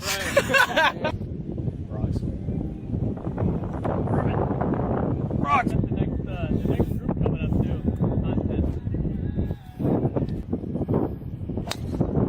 Ow! I don't know how good it is. Punch, 1840. Ha ha! Phillip Rivers. He played quarterback in high school, by the way. Falcon. They didn't have many quarterbacks in Colorado. Falcon of we got here. How we I could just put it in my bag. Do you have one of those? Do you have one of these? We didn't win, but. Wow! That's Gary's 7th mulligan. I think I'll pick up that other one. Cigar guy. Trade myself to there. That's not a bad putt. Cut. Get there! Oh, we got a bird, right? Under now. That was a great putt by you, by the way. I don't know why you want to be on camera. What? 1. Hey, bud. Go! Come on, baby. Come on. Let's go. Oh, there we go. Did the director's cabinet give you that shirt? Did you block out the noise and just swing it? We got a bunch of guys that let the noise get into their heads and they're swinging the club. Okay. Ready. I like to think I'm making Kyle better. I've been hitting balls down the middle and Kyle's side. No, that's not good enough. All right, what goes further? Braden's drive or me throwing the football here? Oh! Shot. Wow. Hey, put that one in between commercials.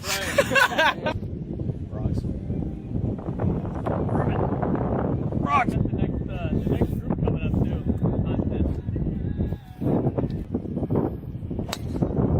Ow! I don't know how good it is. Punch. 1840. Ha ha. Phillip Rivers. God. He played quarterback in high school, by the way. Falcon. They didn't have many quarterbacks in Colorado. Falcon we got here. How we playing? I could just put it in my bag. Do you have one of those? Do you have one of these? We didn't win, but. Wow! That's Gary's 7th mulligan. I think I'll pick up that other one. Cigar guy. Trade myself to there. That's not a bad putt. Cut. Get there!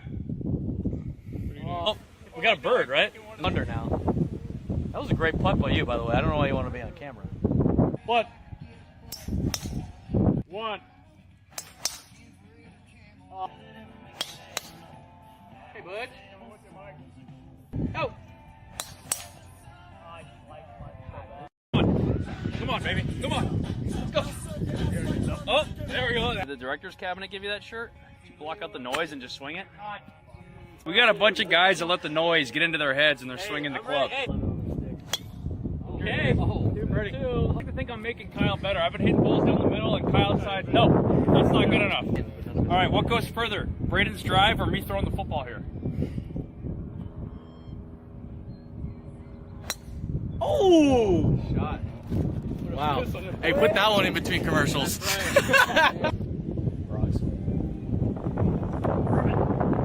Rocks. The next group coming up too.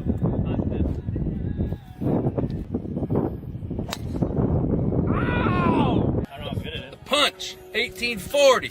Ha ha. Phillip Rivers. God. He played quarterback in high school, by the way. Falcon. They didn't have many quarterbacks in Colorado. Falcon we got here. How we playing? I could just put it in my bag. Do you have one of those? Do you have one of these? We didn't win, but. Wow! That's Gary's 7th mulligan. I think I'll pick up that other one. Cigar guy. Trade myself to there. That's not a bad putt. Cut. Get there! Oh, we got a bird, right? Under now. That was a great putt by you, by the way. I don't know why you want to be on camera. What? 1. Hey, bud. Go! Come on, baby. Come on. Let's go. Oh. No mustache. But it's your face, dude. It is. It's yours. She does your go. Face. It is your face. You could do with it what you will, but I do not like it. That is a. It's a strongly worded suggestion. That is what a. That is. Absolutely not. You're not growing out your mustache again. Here's the thing, too. My mom also doesn't like the mustache. Neither does my sister. So you know what? That's kind of like 3 against 1 in terms of the important women in my life. But there's only one that matters. And it's my decision. Maybe I'll have a mustache on Monday. I'm just letting you know. I speak all this big talk right now But if my friend said that they didn't like my beard or mustache because I'm too lazy to shave, it's gone. So I say all of this big talk, letting you know that, yeah, no, I would do the exact same thing you're doing right now. Did we keep a spreadsheet on the best places for first dates? No, I did not. You do have to. I can't wait to hear when the first time you get to use the glider port. You'll know. Just I don't. You know what I don't know. You know what I don't. He draws the foul. It's foul out Friday. You know what I don't want to have you do? Get super excited that you decide to see. You can't find a girl on Hinge or Tinder or Bumble or whatever the heck they are now. God, you man, can't. Me first. You can't find one that jumps out of an airplane because she's gonna want to jump off the cliff on a hang glider, and I don't want to see you do that. I'm cool with that. You're gonna do that? I would do that. Yeah. I don't know how you're a thrill seeker, but you don't want to go talk to people. It's a different level of thrill. Different type of adrenaline rush. Wouldn't that be an adrenaline rush for you? It's so funny that you mentioned that because I literally sent a thing to my friend the other day that it's a guy driving a race car saying, I don't know how to explain how this is less scary than talking to a girl. Well, that's like the entire situation where it's like number one fear in the United States is public speaking. Number two is death. I don't mind public speaking. The guy I would clearly don't mind public speaking. Most people would rather be in the coffin than giving the eulogy. Yes. Yeah. We're gonna find out this weekend when we hit PB with Frank. Yeah, brother. He's got it. We're micing him up. We're micing him up. We're gonna have him do some man on the street stuff. I will do some man on the street stuff. See if the NFL. See if we run into those crazy Charger fans that say, if you don't like the team now, you never liked the team in San Diego. Hogwash. Ridiculous. That is sickening stupid to watch. Sickening. Because of that comment, I do have more than one friend, Clay. Relax. Because of those comments, by the way, by that said Charger fan. Oh, and the other, the Charger fans popping off at Happy does about how important it is to San Diego. Because of that, I am now extra rooting for the Patriots. Let's go, Nate. It's go time. Pats, baby. And with that, it's time to get a preview of the NFL and the playoffs. Let's go, Patriots. Let's do that. But first, we have a couple of games to get to before that. It is a team in Los Angeles. It is the Rams taking on the Carolina Panthers. This will be Saturday afternoon at 1:30 on Fox. Panthers are 10.5-point dogs at home in the playoffs. Rams win. Panthers make it close because every year that people bitch about a champion being under 500, the champion usually gives the real team that should be in the playoffs a run for their money because it's the NFL. I will take the Panthers plus 10.5. I think the Rams win the game, but that's how I see this going down. This game will be on 97.3 The Fan on Saturday at 1:30. Too big a spread. Can't take it. Sorry. Bold prediction. Panthers wide receiver McMillan will go off for 100-plus yards in his first career postseason game. I'll buy that. He's good. Came from Servite High School, went to the University of Arizona.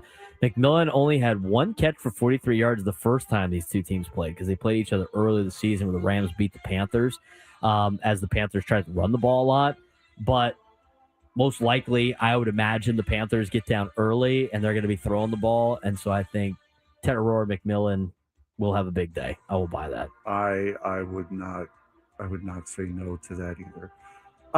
Coming up next, the only game that will not be on the 97.3 The Fan airwaves because we will be doing UCSD basketball. That is correct. At the same time, the 9-7-1 Green Bay Packers are in Chicago on Amazon Prime at 5 p.m. to Frank's gonna try to sell it so bad. To take on a team that is known as The Bears. The Bears. I have to say, I'm going to interrupt you for a second. The teams that we put drops in for had a lot of success this year, with the exception of the Colts, but you added them late. I added them late, yes. How many do we have? We have the Eagles. in the playoffs. Yeah, we have the Bears, Eagles, the Bears in the playoffs. and the Denver Broncos got the Broncos. #1 seed. Yep. Wow. Just saying. Got the one. We got the 1 seed in the West, the 2 seed in the East, and the 3 seed in the East on our drop list. Next year, we got to add more. We do. Go Chargers, go. The Schwarzenegger one. Got to add it. All right, Packers and Bears. This is the third time these guys have played in like 6 weeks. Yes. You called this game cinema. Yes. I said we're close, but not there yet. If it snows, maybe. And you know what? It's expected to snow. And it's going to be even worse now because they're going to be mad that they got bumped for college basketball in San Diego. That's what it's going to be. They are going to be furious. They are going to come out like a ball of fire. Yeah. So they're really going to rip it now. I got the Bears in this game because Green Bay has been decimated by injuries, as Jake Waters alluded to in the chat. Just decimated by injuries. I don't think the Bears are very good, but the Packers, I don't even know who they have left. And their big trade pickup from the season's out for the year in Jordan Love's coming back from a concussion. Yeah, it's just I don't see it happening. But you know what's a division game? They've played each other a lot in the last couple of weeks. Maybe they could. Stat it out. Both quarterbacks should have all the time they need to throw. Bears lead the league in pass block win rate. What did I say last year? Like, oh yeah, Bears need an offensive line. They got one. And look who's good now. A little bit better. Caleb Williams is good now. Oh, why? Because he has time to throw. And on plays without Micah Parsons on the field, Packers have just 28.1% pass rush win rate. Bears are going to have all day to throw. Now, on the flip side, according to ESPN's Seth Walder, the Bears also have almost zero pass rush, while the Packers rank 6th in pass block win rate. So 2 top 6 offensive lines go against 2 teams that can't rush and don't have a good pass rush. This game might, you know what? Jordan Love, Caleb Williams might be slinging it all over the place in the snow. Bold prediction, Frank. Which leads to what? Absolute cinema. Okay. Bold prediction. The Bears will hit a trick play on the first drive. If you're hitting a trick play on the first drive at home against your hated rival, you're admitting that you're not winning the game. I think they hit the. I think the Bears got to come out and be creative. I'll buy it. They almost did it in Week 16. No, you can't. Trick plays. You can run trick plays. Trick plays are used by teams that know they cannot win otherwise. No, that's not always the case. Sometimes it's teams that are very confident that they're gonna. I can't get behind the trick play. I'm sorry. Again, that's the only game that will not be on 97.3 The Fan because we will be doing UCSD basketball. One bet to consider, according to ESPN, Bears plus 1.5. Wow. Chicago runs efficiently, forces turnovers, and closes better late. Green Bay moves the ball, but stalls when it matters. Take the team built to survive discomfort. I will also do that. Like I said before, teams that can run the ball and stop the run do well in football. As you do. Now moving over to Sunday. Sunday. The Buffalo Bills at 12-5 take on the 13-4 Jacksonville Jaguars, continuing the trend of home dogs. Jacksonville, 1.5 point dogs at home. This will be 10 o'clock in the morning on CBS. This is a tough one. I like Josh Allen. I think Josh Allen's a really good quarterback. I think Josh Allen is the entire Buffalo Bills team. I think Josh Allen needs more than just Josh Allen to win games in the postseason. And here's the other thing, too. Have you seen the list of quarterbacks that Josh Allen has beaten in the playoffs? Yeah. It's not a lot of good ones. No. It's old Phillip Rivers. It's just I saw the list the other day, and it was rough. The Jags... I don't know. The Jags, they had a sneaky 13-4 year this year. This is a tough game. I think this is going to be a good game. I'm going to give the lean to Jacksonville because it's in Florida. I think the Jags have been playing better football as of late than the Bills have. I think the Jags have more on the defensive side. I think the Jags have more in terms of offensive weapons. I think the Bills have Josh Allen. That's basically what it is. The Bills have Josh Allen. The Jags have a really good football team and a good quarterback in Trevor Lawrence. I think this is the game that Trevor Lawrence, he gets that monkey off his back. I know they beat the Chargers a couple years ago in the playoffs, but I think the Jags have been playing better than Buffalo has. I think this could be a statement game for Josh Allen because you now have no Joe Burrow in the playoffs. You now have no Patrick Mahomes in the playoffs. Those have been your two roadblocks in getting to the Super Bowl. If the Bills behind Josh Allen cannot make the Super Bowl this year, they're not going to do it with Josh Allen. I think you could probably make that. You can make that argument, and I think that argument will be made if they cannot get out of the first round here. I don't think this is all on like Josh Allen can't do. I mean, who's he got around him right now? Gabe Davis? Well, that's the subject of our bold prediction. Bills wide receiver Gabe Davis, who played for Jacksonville in 2024, will score a touchdown in his revenge game. Sure, who else is going to score the touchdowns? Cook? Well, you know. I mean, they got a good running game with James Cook the third, but like they don't have a bunch of receivers. They don't have a bunch of. They're not. That team's not very. It's the worst. They're not well assembled. It's the worst of Josh Allen's teams in Buffalo, but he doesn't have the same roadblocks in the playoffs that he's had. I would say from a roster standpoint, it's the worst roster in the AFC. The biggest, fair. The biggest difference is they got Josh Allen. That's it. I mean, they have Josh Allen. I think the Steelers might rival the Bills on like the worst roster out of the teams left in the AFC. The Chargers roster is way better. That's a foul on Juan. Do not ever compare me to him. Well, then don't have Ever takes again. like him. Oh, What was my take yesterday? My bold prediction yesterday was that if Ketel Marte comes off of the deadline, comes off of the trade block, then Alex Bregman might go to Arizona. What happened? Not even 24 hours later. Thank you very much. Educated guesses, not hot takes. Blind squirrel. The 12-5 San Francisco 49ers taking on the number 3 ranked 11-6 Eagles! The Eagles do buck the trend of home dogs. They are 5.5-point favorites at home. This is a 1:30 start on Fox. And on 97 to the fan. Yes, all the games except for the Bears game is on 97.3. I think the Niners can beat the Eagles. This is not the best Niners team they've had. Brock Purdy's played a lot better. They still have a couple of good players on their team. So they got some good weapons. I think out of this is not one of the best Niners teams, but this is not one of the best Eagles teams either. And the Eagles have struggled against a lot of teams at home, and they have struggled against a lot of teams in the NFL that they shouldn't struggle with.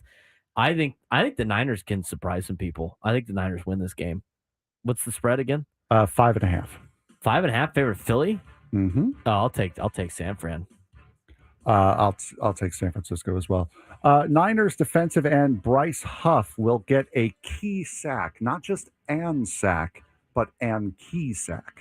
Sure, we'll take it. I mean, they like David Vu in the chat said, they don't have as many linebackers. They do have a good linebacker though, in D Winters, David Vu, TCU Horned Frog. He's been balling out. Fred Warner will be back in the divisional round. Apparently, that's what he says. So the Sunday night cap, 11-6 Los Angeles Chargers taking on the New England Patriots, who are 14-3.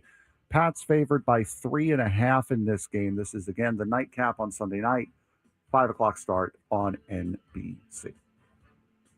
I got the Pats. Is anybody really wondering what I was going to take? I'll take the Patriots. I'm rooting for the Patriots. The Chargers are good. I mean, they're a good football team. Their offensive line is going to be a problem. Justin Herbert's been running for his life for a long time now, and he's got a fractured left hand he's playing through. I just think the Patriots are better than the Chargers. They're playing that game in New England. It's a night game. Hopefully it's freezing cold, and the Chargers have to sit there. Hopefully you get somebody to impersonate LT on the bench, sitting there all cold in this little Darth Vader mask.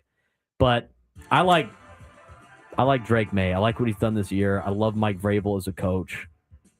I think the Patriots win the game, and I'm looking forward to it. And if they don't, you know what? Somebody else will knock the Chargers out. And if they don't, the Chargers end up winning, then I'm going to just make fun of all these San Diego Charger fans that will just be supporting Los Angeles. Like somebody said, like, oh, we're gonna have a fan parade in National City. What are you talking about? Nobody's having a Chargers parade. You think the Chargers are gonna come down here to participate in your fake parade? Stupid. So dumb. Chargers running back Weak, which is, Omarion Hampton will shine on 20-plus carries and 100-plus yards against a poor Patriots rush defense. I'm selling it because I think the Chargers are going to be down, which means they're going to be throwing the ball. Which is fair. Then, finally, one game for Monday Night Football. the 12-5 Houston Texans taking on the 10-7 Pittsburgh Steelers. The Steelers are Steelers, same kind of organization. The Steelers are 3-point dogs at home. Again, this will be on Monday night at 5:15 on ESPN and ABC. I'll take the Texans. I'm not a big believer in the Steelers. I think they got lucky in that last game against Baltimore. I don't think they're a very good football team, but this is a decent matchup at home.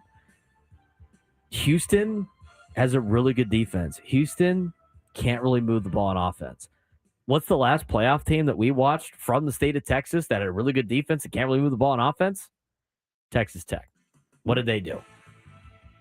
They got smoked because eventually their offense screwed them over. So I'll take the Texans in this game, but I think it's going to be close. So the 3-point spread, this is going to be a good game, but I'm thinking the Texans will beat the Steelers, but they don't have an offense. They need C.J. Stroud to put more than just one drive together to beat the Steelers. Bold prediction, the Steelers will get shut out in the first half. I buy it for sure. Totally buy that. I'll totally buy that. Steelers will get shut out in the first half. The Texans' defense is good. Didn't they shut out the Chargers in the first half? I believe they did. I think they did. That Chargers team is way better than the Steelers. Yeah, 100%. I'll buy that. What do you got in tonight's game, Oregon and Indiana? I have Indiana. I'm sorry, Drake, but here's the Indiana's too good. January 9th is a bad day for me and my friends when it comes to their sports teams. So I got a couple of friends that are Oregon fans. My buddy brought this up to me, and I totally agree. January 9th, 2023, Sonny Dykes incident of 2023 happened at SoFi Stadium, where we lost by 60-something points. Oh, God. January 9th, 2025, James Franklin incident of 2025 happened at Hard Rock Stadium, but they lost to Notre Dame. January 9th, 2027, 2026, maybe? What's going on? Sorry, guys. It's got to be Oregon. What's January 9th, 2027 going to be like? That sounds like a Cowboys loss at that point in time. Just to complete the circle of that group text. That would assume that the Cowboys will be playing in January. They could. I mean, their division's not very good. It's the NFL. Things bounce back very quickly. I think Indiana's just too big and old for Oregon. They already beat them once in Eugene this year. I think it's going to be close, though. I think it's going to be a good game. If Indiana, I can't imagine Indiana blowing out Oregon, but if they do, the national championship might be a rout with Indiana. But good luck to Derek and LaMesa's Oregon Ducks, the Drake Hills Oregon Ducks, the Nikki P's Oregon Ducks against the Indiana Hoosiers tonight. We'll be back on Monday recapping a big football weekend. Keep you updated on anything the Padres do. Gwen and Chris coming up next.